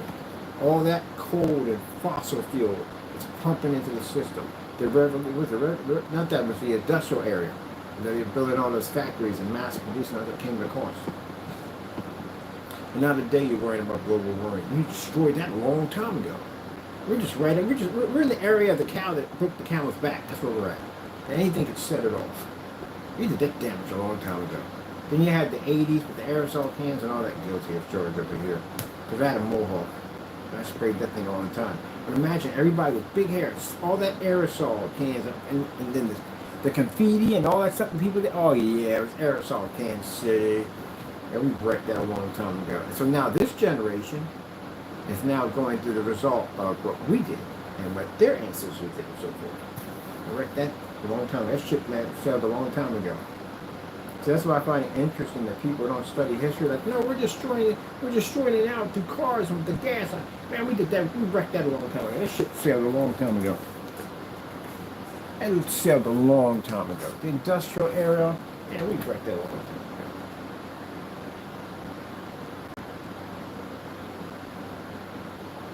And yeah, Boston Tea Party. Could have dressed up as anybody else. Could have dressed up as peasant. Anybody. You chose the American Indian? So when I read that when I was in class, I looked at the chief like, wait a minute, let me get this straight. So they framed him? That's what they did. They tried to make it sound all glory, and they did a great job by throwing tea into the Boston Harbor. You dressed up like the Indians and did this nonsense. That's like me basically getting a mask of what you look like, putting it on and go rob a bank. And you get blamed for that mess. Let's just blame it on the Indians. They're just a bunch of savages. I would have tipped off. I would no way in the world could have read that in the history book on the American Indian. Look at people like, you gotta be kidding me. You've got to be freaking kidding me. So y'all dress up like me, and y'all basically, yeah, there you go. They went through all that crap. All that to rebel against the tea tax and stamp tax to end up paying a tea tax and a stamp tax today. So what happened? Because when they got over here, mind you, there was no tax on land. There were no taxes of any kind. There were no taxes of any kind whatsoever. That's the reason why they left England to begin with, because of the outrageous taxes. So how the frick do you leave a place that has taxes to end up in a place with taxes? That's why the guy laughed about, like, you know what's jacked up puppet? The fact that we celebrate a holiday on paying, we pay taxes on a holiday about not paying taxes. Somebody explained that one to me. That's what I was backwards as a kid. But technically, if things went the way they were supposed to go, there should be the United States would have been tax-free. But somewhere along the line, greed set in. You know, people got greedy. You got the California gold rush, that nightmare that went on. A lot of people got rich, but a lot of people got killed. A lot of people got scammed and ripped off and all that. You read documentary. I'm not talking about the documentary you read in the history book. I'm about dark history. I like dark history. Dark history tells it what it is, what really happened. It's kind of grim. It's a lot brutal, but it's the truth. People got swindled. People got killed. People got murdered. There are guys that walk into town and they find gold, and you have a bunch of guys sitting there in the back just waiting for them. Follow them all the way back to their claim, bury them right where they found them, and dig it up. And it's theirs. Get away with it.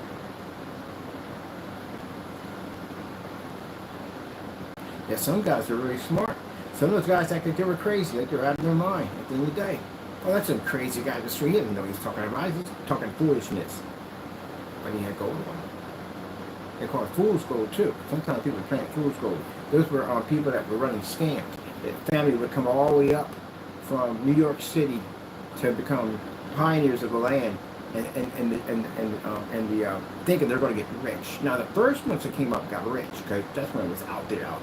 But after a while, when the land has been tilled to pretty much nothing, trying to find something was rare. And this is where these people decide to make money off of this by going in and telling people that, hey, look, they'll have somebody come into a bar. That's the scam. They'll come to a bar and they'll start talking. Probably several will come and talk about how they found gold.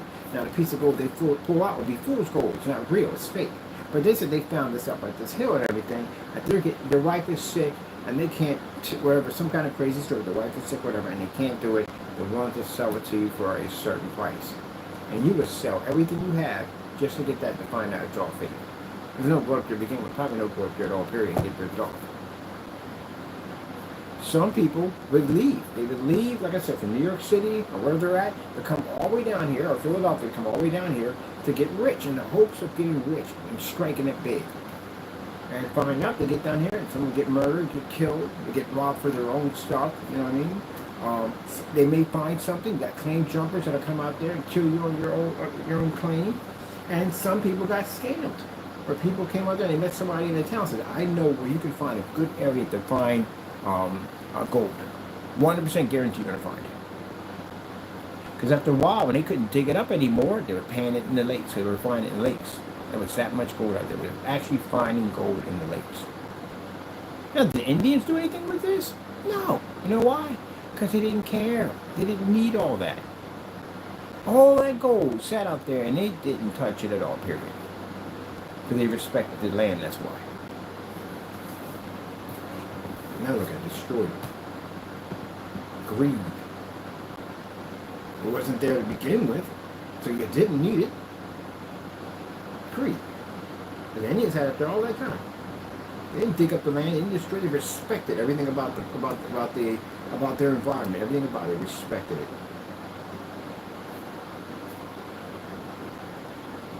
But anyway, people don't think about that stuff at the end of the day, they really never do. And they got out there and a lot of people got murdered, a lot of blood was spilled on that land for greed over that shiny rock at the end of the day. Our families packed up and left. Went halfway across the wall. Some of them didn't even make it. Some of them died on the open trails. Got out there and ended up getting nothing. It was all a scam, got ripped off. People posted newsletters. But they know it would go out in certain towns and stuff where you can come out here and get rich and make all this money. Become millionaires and stuff like that. They were basically feeding off the people who already been here and made the money. The people who came here and found it, that got rich and were making money, people that were buying up railroads and all that stuff, that were making serious money, they used their success to swindle others to make money. Like the guy who sold the Brooklyn Bridge. That's a real true story. He sold it 50 times for around, I think it was 50 times, around $50,000, a lot of money back then. So he wasn't going to everyday Joes. He was going to people of business who had money. But sold a bridge. Can you imagine that? Of course you couldn't question it, you know what I mean? At that particular era, no, you couldn't question it. So imagine today, you have scams, but imagine the scams that went on back then, that you really couldn't bust somebody that easy because you didn't have the technology to do so. Dude sold a bridge for 50 grand. And not once, multiple times to multiple people. I think he's considered to be one of the biggest scammers in the world, sold a bridge.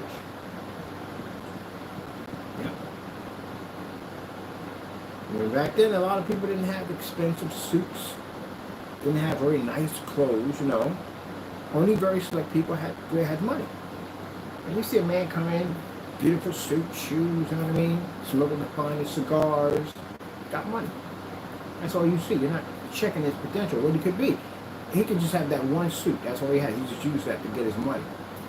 But you're going to respect that. You're going to buy him drinks, you're going to buy him food, whatever, because you want to be on his side because you want his money. That greed, that's what got him. They got greed got him. So this guy claims he has this money, he traveled the world, he's been to Africa, he's been on exotic places and stuff, and you think, wow, I want some of that money he got this day. He says, well, you know, I just got this business adventure. I just got into the Brooklyn Bridge. Ever hear of it? I said, yeah, they're building that right now. Yes, I'm on the board. I can get you in on an investment on this bridge where you get a percentage of it, it's yours. You'll make tons of money on it. So how much? Small fee, $50,000 or something. Guy writes him 50 grand. Guy disappeared, gone, I never even remember again. That's all it took. That's it. The greed got him in that position. Because the Brooklyn Bridge wasn't sold to everyday civilians, it was sold to people of business and power. You can't go up to somebody in you had more slum neighborhoods back then too at that particular time. It wasn't all that great at the particular time. It was the heart of America, what was becoming to be. But yeah, people get a nice spending money, you rich enough, you spend the money on a suit, a very good suit, to build up this person, this fake person that you're going to become, and you would go in and you would swindle rich people. And rich people being obsessed with money and wanting more money would basically fall into these scams. And that's what he did. I watched this documentary. He made a lot of money. A lot of money. Yep. And yet people, everybody was just trying to get, at that particular time, people were just trying to make it big, get rich. Everybody wanted to be super rich. They wanted to be the top upper class with them. And yet people that were put in all kinds of shows, whether it was Niagara Falls, people were actually getting in barrels. It sounds crazy, doesn't it? You get in a barrel and you would basically go over the falls. Some people were successful, made money, and some people died. Houdini pushed it too far. He was good, he's making money, he's making the money, but he pushed it too far, and it cost him. That's just interesting, isn't it? It is really interesting. I found all that stuff interesting. I like people from the past. People like to forget people from the past. I like to remember people from the past. I'm always curious about this, that, and the other. You know, Abraham Lincoln was a scrapper. He liked to fight. Abraham Lincoln liked to box. I read the history, the documentary on Abraham Lincoln. He was a fighter. And on top of that, even more crazier, William Penn was a bodybuilder. He was in the weights, in the lifting weights. And you look at William Penn now, he's this big fat doughy guy at the end of the day. But no, he's in lifting weights. He's in the weights. He's in the training the weights. Kellogg's Corn Flakes. That's my favorite one of all time. Kellogg's Corn Flakes was made by mistake. The guy who made Kellogg's Corn Flakes was a health guru. He was about, you know, at the particular time people were eating a lot of red meat and alcohol, and people were out gambling and partying because, you know, you didn't have video games and all that stuff. And people still do that stuff now, but you have more of a rampage of it because, again, what else are you going to do? You know what I mean? It's gambling, drinking, and all that stuff, you know what I mean? So, and prostitutes and whatever. But, yeah, people are just living a really crazy lifestyle. And, again, you know, lifespan wasn't all that long. And this guy thought at the end of the day he was trying to get people to eat healthier, to give up alcohol, to give up red meat and all that stuff, but that was just bad for you. All that stuff was bad for you. So he had a little health club, and people came to this health club. It was very well known, and the rules were in the health club under the contract. We weren't allowed to have any alcohol. We weren't allowed to have any red meat, whatever. And the problem was trying to make a nourishing meal for them that they were really going to enjoy.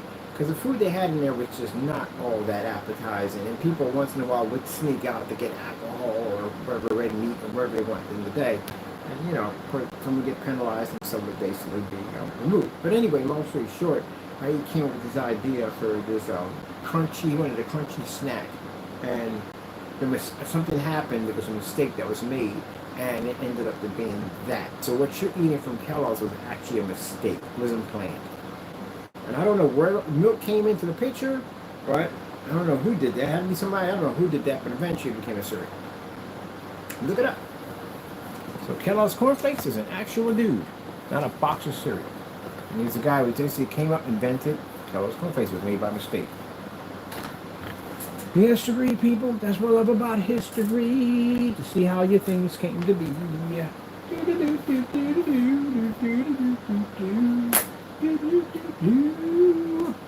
There we go. And yes, history is my favorite subject in school. History and science. I hate math. Make a passion at it, but I still took it. But I found no fun in it. I could never understand. Well, in my field I'm in, fractions, I had to take advanced fractions because I went to cooking school. I can understand that. Really didn't need much math and computers, to tell you the truth.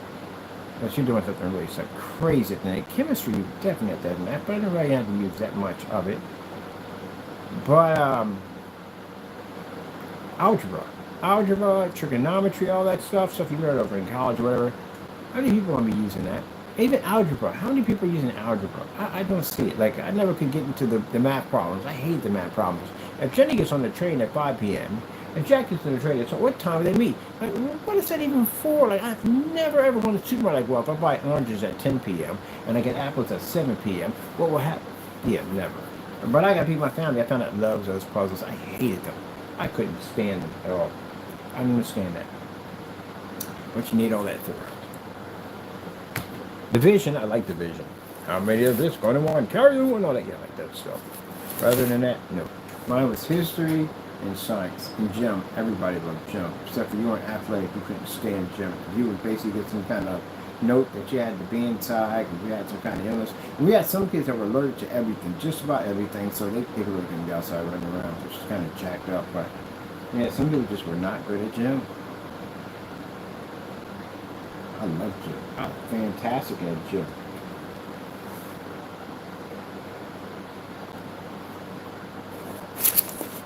Marijuana left my kitty couch and the rain.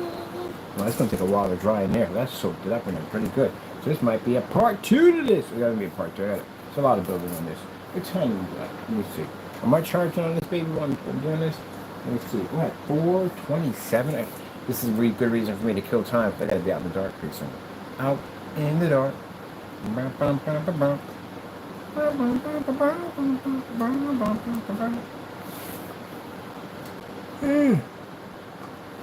Yep. I like history. I find it interesting that an entire world's civilizations to a certain degree are not here anymore. I look at the whole Renaissance era. At one point, there were all these people walking around, and I'm pretty sure in their era, you know, they thought this would go on forever, and it's gone. And you still see remnants of it and stuff like that, of course, in museums, but the entire population of that particular era is gone. Just like that. When you look at era of basically George Washington and those particular fellows that lived in that particular era, that's gone too. That way of living, all gone. It's just basically everything they have is in a museum somewhere of showing that that particular era did exist, which is crazy. And you start thinking about your era at the end of the day, that one day we're going to end up in a museum somewhere. And in their era, it's going to be flying ships all over the place and all this stuff that they have, and space travel and all this stuff. Yeah, we're going to end up in a museum. But guess what? They're probably going to end up in a museum too. So that's the crazy when you think about it. The timeline of life, that how long it's going to take me for our civilization is considered to be a part of the past. Just like somebody back then who got off a ship and looked around and said, wow, I've seen the world and the future, and sat up in a tavern with a bunch of his fellas and said, it can't get any better than this. I see this world that I live in. It's going to go on forever. And now your hat is sitting up in a museum somewhere along with the cup you just drank out of, because now you become a part of the past. Isn't that crazy when you think about that? Technically, are we living in the future or are we living in the past? This is when I have these conversations with my family in the car. This is why everybody wears headsets in the car. Like, man, Ken, you are messing my head up. But it's true. Where are we living now? Are we in the future or in the past? Or have we always been in the past? Yeah, that's something to think about. I mean, I'm pretty sure that guy who got on that boat and saw the world and saw things he probably never seen to his eyes before, seen the future. Because at one point you didn't have boats, and now you got boats. You can travel anywhere you want to go and see this and see that. That is the future. To see that boat pull up and its massive sails, and just thinking, wow, look where we came from. I want to get on a ship and travel. Even mention the word of getting on a boat was considered to be futuristic back then. I'm going to get on this boat. Yeah, I got plans. I'm leaving the farm. I'm going to get on one of those boats, and I'm going to see the world. Because anyone who got on those boats saw the world. They saw places that they had never seen before. They had foods that they never had. They met people they would have never met if they stayed where they're at. So they were considered to be future vessels. They could see the world. You would have captains out there recruiting people for crew. They don't tell you about the bad stuff that's going to happen. There's some very jacked up stuff going on this boat. But still, the fact that you get to be on the open seas and see the world, to see the ocean and in all its glory. There they would go. You're seeing the future. But were they living in the future or were they living in the past? Because that world didn't last forever. Now look at the ocean liners we have today compared to what we had back then. Are we living in the future or are we living in the past? So imagine the very person who sat there, got off that boat, walked into that bar with his peers, drank that liquor, sang and played, I guess, whatever games they played back then. And I got to figure out how far darts go back, literally. But anyway, so that's another area for study. But anyway, but they thought they were in the future. I saw the world today. They explained their stories to people in the tavern. I saw the world. I saw different species of animals, different kinds of food. Now, to us, eating a banana at the end of the day wouldn't be all that hype, because you can go to the supermarket and get a banana. Back then, you didn't have that kind of stuff, so that was considered to be wild. I spent the night on a beach on a different island. So different stars. Everything just seems different in there, even though they're all the same. And it's different because you're seeing it. You can see the same moon from Paris, Japan, whatever. It just seems different because you're in a different location. It doesn't seem the same. The moon in Paris looked amazing. But it'd be the same moon you could see over here in America. It just seems different because you're in a different environment. The only time it seems really different is you're in outer space, then you're actually seeing the moon in a different light that everybody else can't see it in. That's the only way. But yeah, you think about that. The guy who sat in the tavern and joked and laughed and had fun with his friends and said, man, I went from on the farm to seeing the world. This has got to be the future. And imagine the minute he says that, you walk into a museum and you see his hat, his shoes, his clothing, the container he drank out of, some of the items from the bar, and explaining who he was. It could have been a great explorer.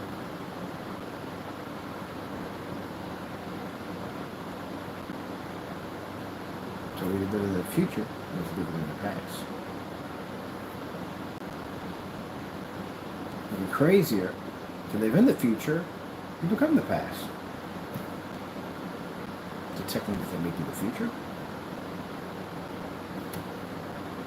That's the kind of stuff I say around people all the time. Because I'm a deep thinker at the end of the day. I think way below the crust. You can have the top layer of the pie, but I'm at the bottom of the pan. I'm where the grease is sitting at. I'm down there. I'm a very deep thinker. I like that kind of stuff. I like to figure things out. That's why I said, if I ever had the ability to time travel, you can't disrupt anything. You can't. You mess things up in the future. Dramatically jack stuff up. But I'd be a collector. Because I would just take junk. I mean, stuff they throw out, they don't want anymore. That stuff is worth a lot of money. Can you imagine that? You think about that. About how rich the world is. The earth is rich. It's very, very rich. People walk around the earth with nothing to eat, nothing in their stomachs, they're hungry, whatever. But the earth is filled with money. It's just that you have to understand the money that you're looking at.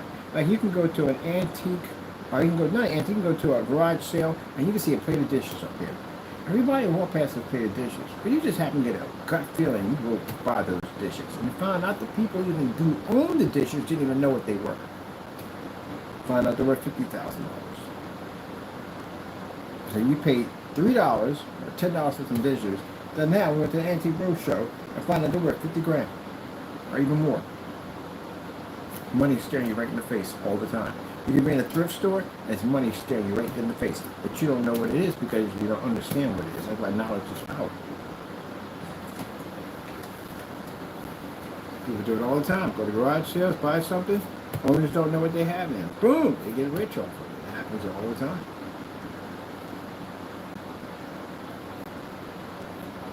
I find it's interesting how much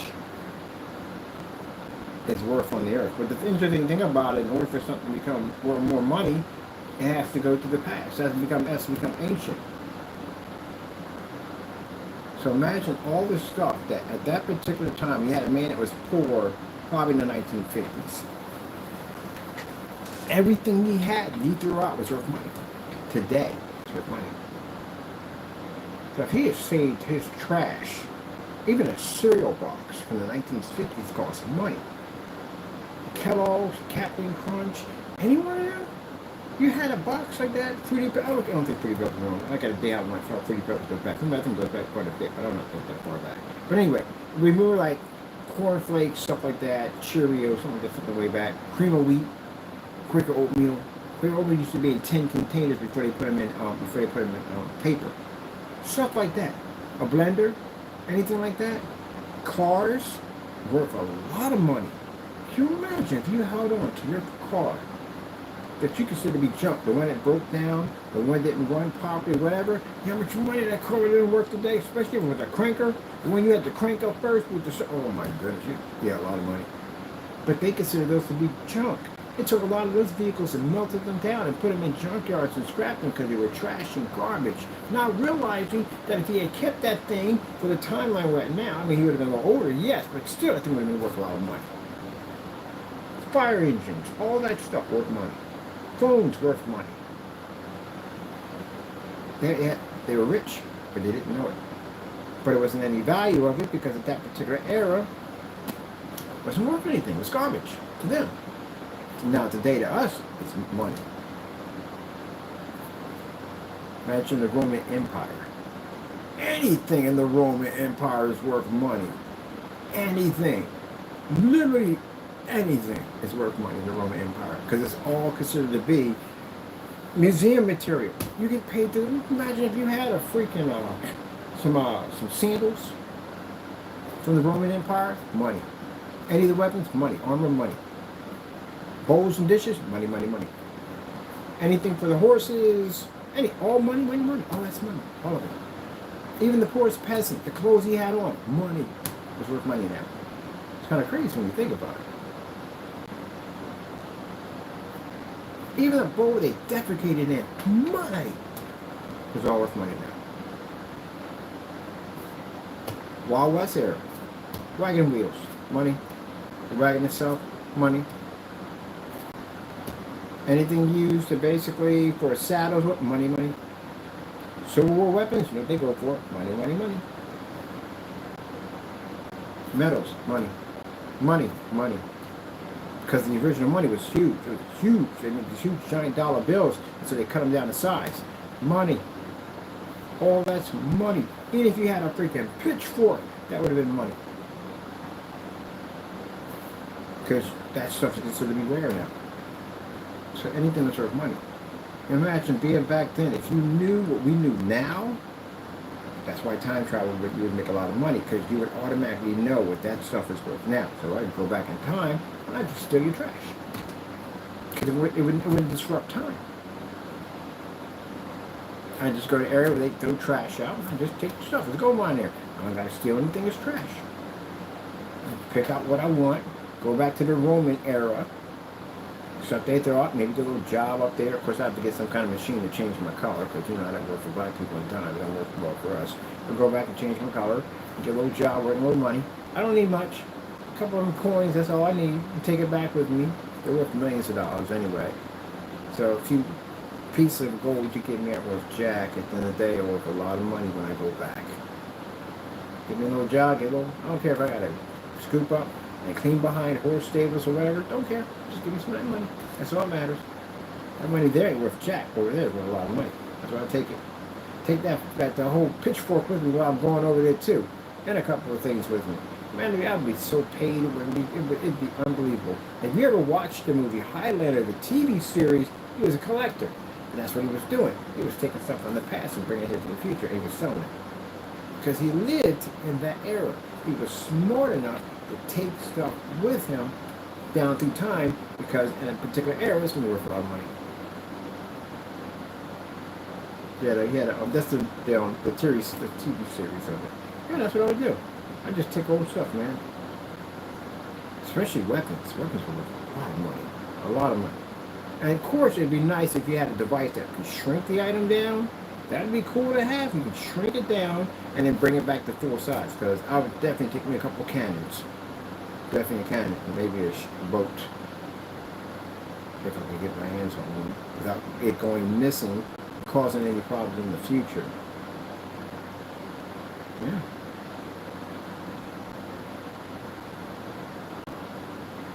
Yeah, that'd be interesting. That's what happened to Hot Tub Time Machine. That's what happened. They popped up in the 80s. They knew stuff that was going to go on in the 80s that they didn't know about. And that's when they came back. You had the whole Google thing. They changed it to Google and Facebook and all that stuff. Yeah. We knew the future. That's why. Man, yeah. I would, man. I think the thing I would take the most would be money. Money's worth a lot of money. Anything involving wars worth a lot of money. Definitely worth a lot of money. And let's see, cars, even a stagecoach is worth a lot of money. Definitely. Especially if I was in the era of the 1920s and 30s. Good gracious, man. Yeah, I'm gonna go to the junkyard. I'll take cars left and right out of the junkyard. Taking that one, get a shrink machine. Taking this one, I have like 60 cars and little matchboxes lined up in the machine. Take it with me over there, blow them up to full size. Of course, it'd be suspicious. Like, how the freak is he getting? Where's he getting this stuff from? It'd be suspicious. Yeah. There would nothing would be missing. It wouldn't change anything in time.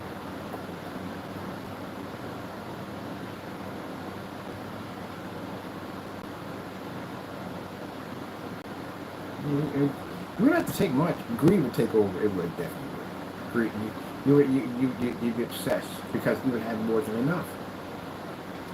You would have more than enough. Go back to the era of Henry VIII. Oh my goodness, man. What wouldn't I take at the end of the day? I mean, you can't take anything you're going to find missing. But you got curtains, drapes, clothing. Just about everything in that era is basically money. Swords? I'm a sword school for swords are very, very expensive. Imagine if you had a sword that had an emblem from a king on it. Yeah. I hate to say it, be kind of jacked up, but I would be in the battlefield collecting. They're all over the place. There's weapons literally all over the battlefield that are worth today millions and millions of dollars. Can you imagine that?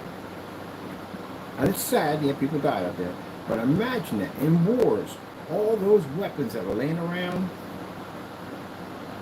probably God knows what happened to them, worth millions of dollars.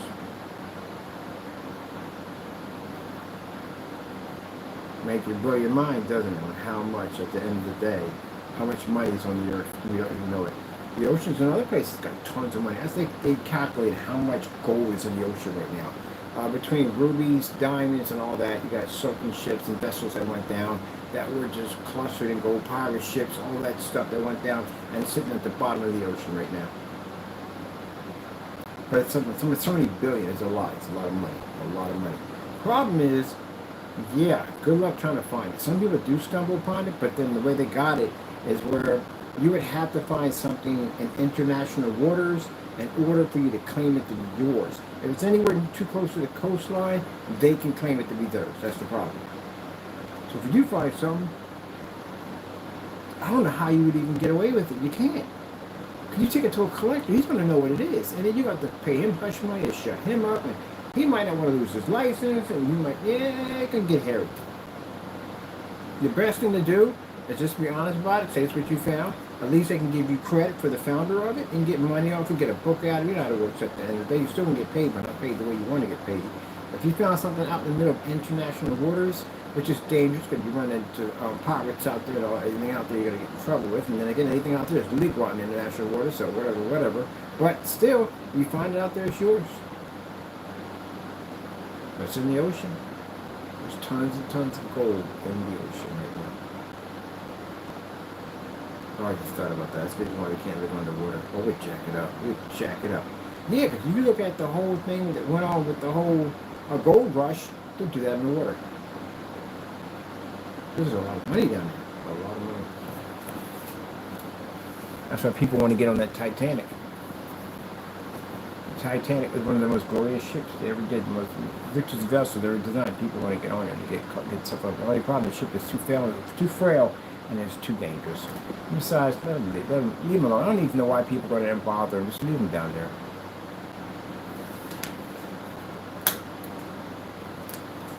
Why would you want to go visit something where a whole bunch of people were massacred on? That's just horrible. Another part of American dark history. We read the story about that. Not the movie Titanic, I'm talking about, right? The history of the Titanic itself. A lot of stuff went on. Bad stuff went on between people that were basically responsible for making the Titanic. There were fights and all kinds of stuff that went on. Embezzling, buying cheaper products, materials, cut back and skim and make money off this ship. There's a lot of stuff going on. I thought the jacked up part of it was the fact that the rich people who did not want to give up a life raft for anyone locked those people down there to die. They didn't get away with it, trust me. They're not going to get away with that. When people sat there and you locked families down there to ground, the engineers, all that, the mechanics, the families that didn't have the money to ride up top with everybody else, they locked them so they wouldn't be more life rafts for the rich. They didn't get away with that. It's called purgatory. That's where they went to. If they didn't get saved and get their life together, they're going to hell. They're in purgatory. They're suffering right now. They don't get away with anything on this planet. They don't get away with anything. So if you were one of those people that did that nonsense and you never got saved, then guess where you went? You're in purgatory. You're in a very, very bad place. You would be better off sitting in the bottom of the ocean right now than sitting where you're at right now. You are tormented. You're in a place of torment until the time comes for you to reach the final stage of your pain and suffering that you will go through, which will be far worse. The devil will be with you. So they didn't get away with it. I couldn't even live with that kind of guilt. Some of them did commit suicide. Couldn't handle what they did. What they did. Some people did before a phase spike one day. But they still paid for it. They thought I got away with it. That's what I find interesting about people at the end of the day who commit crimes that you really think you got away with it and you don't know what's waiting for you. The crazy thing about it is you can't get out of that. You'll never get, that's an imprisonment you're going to go to that you will suffer for eternity. It will never, that's the scary part. It's forever. And the reason why we can't accept forever because we die. That's why. We can't accept it. But there is such a place, and that's where you're going to go. And you're going to suffer there in the most extreme, most torturous pain that you could possibly ever think of. And I mean, I can't even explain to you. I couldn't even give you an understanding. Mind you, I read Revelations, and I couldn't even explain to you how bad this is going to be.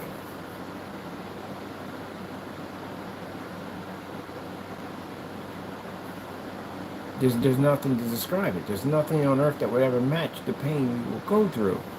But this will be eternity forever. It'll never end. You know how scary that is at the end of the day? Think about that. Where the worm can feast and never die. Do you have any idea how horrifying that is? The worst torture in this world that a man can inflict on another man will never, ever come close to what is waiting for you in that world. Even the devil himself fears it. So you imagine how bad this is going to be. Some people have already lost their opportunity of salvation. They have lost it. There are people all down through time that have committed heinous crimes and thought they got away with it until they woke up in the next life. And there they sit. Whether say you committed a crime maybe in the 1500s. You've been in pain and you've been tormented from 1500s until the timeline we're in now. You will continue to be tormented until the day comes, and then your suffering doesn't end. It intensifies even more. Whew. Ain't no way in the world. That's why I'm glad I got myself together, got my act together, because man, I am so glad, happy that the Lord got me together. I could have died out in them streets. It scares me every day I think about it. It scares me every day. I could have died out in them streets, carrying over the devil, and I lost my salvation. Forever. Forever. Forever. Torment. Forever. It's scary when you think about it.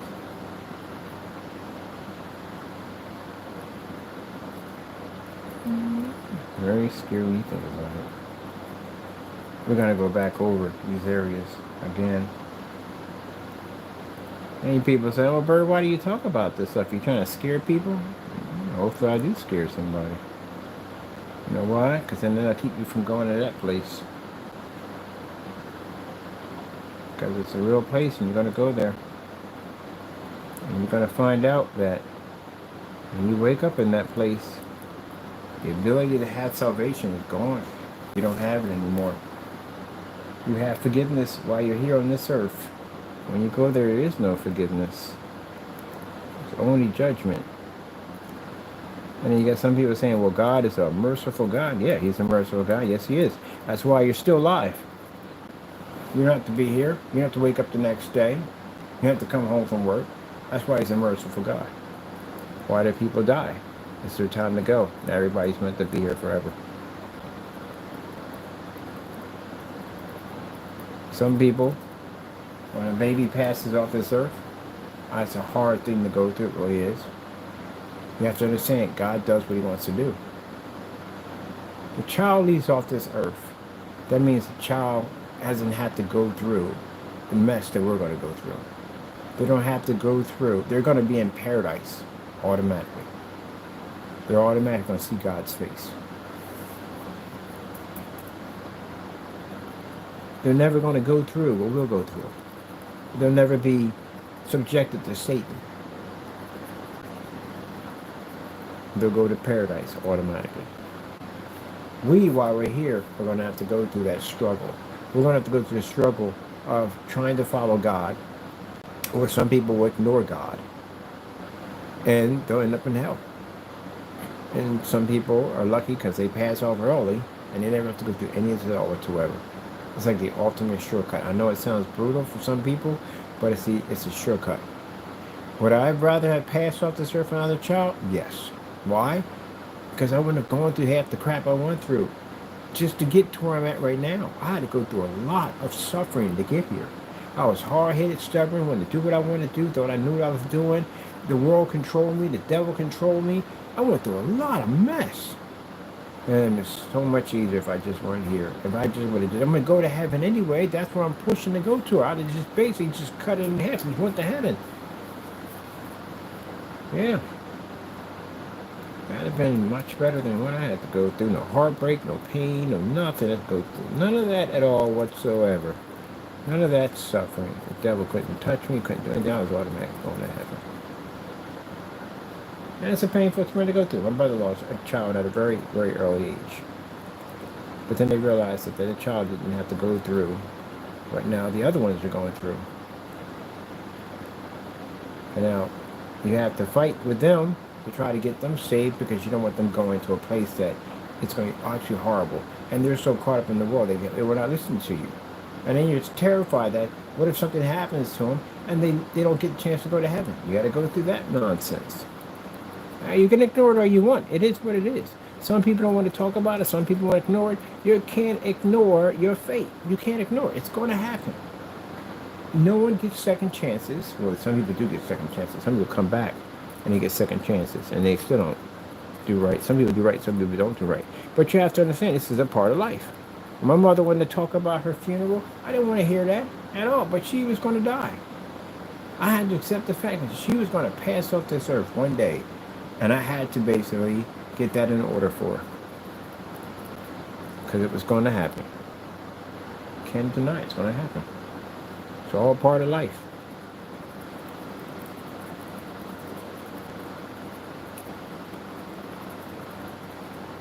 That's why you want to, when you get saved, people that are saved, it's your job to go out and talk about the Lord. It's your job to go out and talk to you about the Lord, because you don't want them to end up in a place that you know where they can go.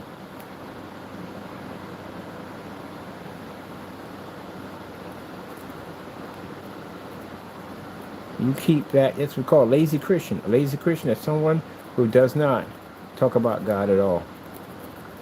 Period. You know what's going to happen to them at the end of the day. It is your responsibility to warn them it's going to happen. It's your responsibility to listen, to know this is going to happen to them. Like I said, I sat there and listened to that man preach across the street every day. Out there, got my new kicks on and my gear. Got my big headsets on, my Sonys. Got my cassette player with the Mega Boost from back in the day. And I did not want to hear it. I didn't want to hear my mom talk about the Lord. Like every time I turn around, you talking about Jesus this and Jesus that. Jesus this and Jesus that. Every freaking day. Play the Christian music. I don't get tired of hearing that Christian music every day, all day, every day, all day, every day. I don't want to have a break from it. I said, no, I love it. I love it all. You will one day too. No, I never will. I will never listen to that nonsense at the end of the day. That's cult music. You're brainwashed. Literally what I said to her. I'm so glad God didn't give up on me. I'm so glad that he didn't allow the devil to go out and take my life. I'm so happy about that. Because that means I'd have been suffering that place for forever, for eternity. And it was my mother who never gave up on me is the reason why I can be here today making this statement, because she never, ever gave up on me. She kept talking about the Lord every day, every day, every day, every day. Even when I argued with her, even when I screamed at her, even when I raged at her because I didn't want to hear it, she never gave up. And I'm glad she didn't. I'm glad when I got locked up, she didn't say, well, that one right there ain't nothing but trouble at the end of the day. I'm going to give up on him. She didn't give up on me. She came in there, supported me 100%, and gave me that Bible. She never gave up on me, and neither did God. And that's the reason why I'm here today. That's the reason why I can make this statement today. You can call me haters, you can call me jailbird all you want. Does that bother me? No, because that's how I found God. That's how I got saved. Because out in that world, I couldn't see it. I was too caught up in that world. Me going through what I went through, yes, it was very painful, and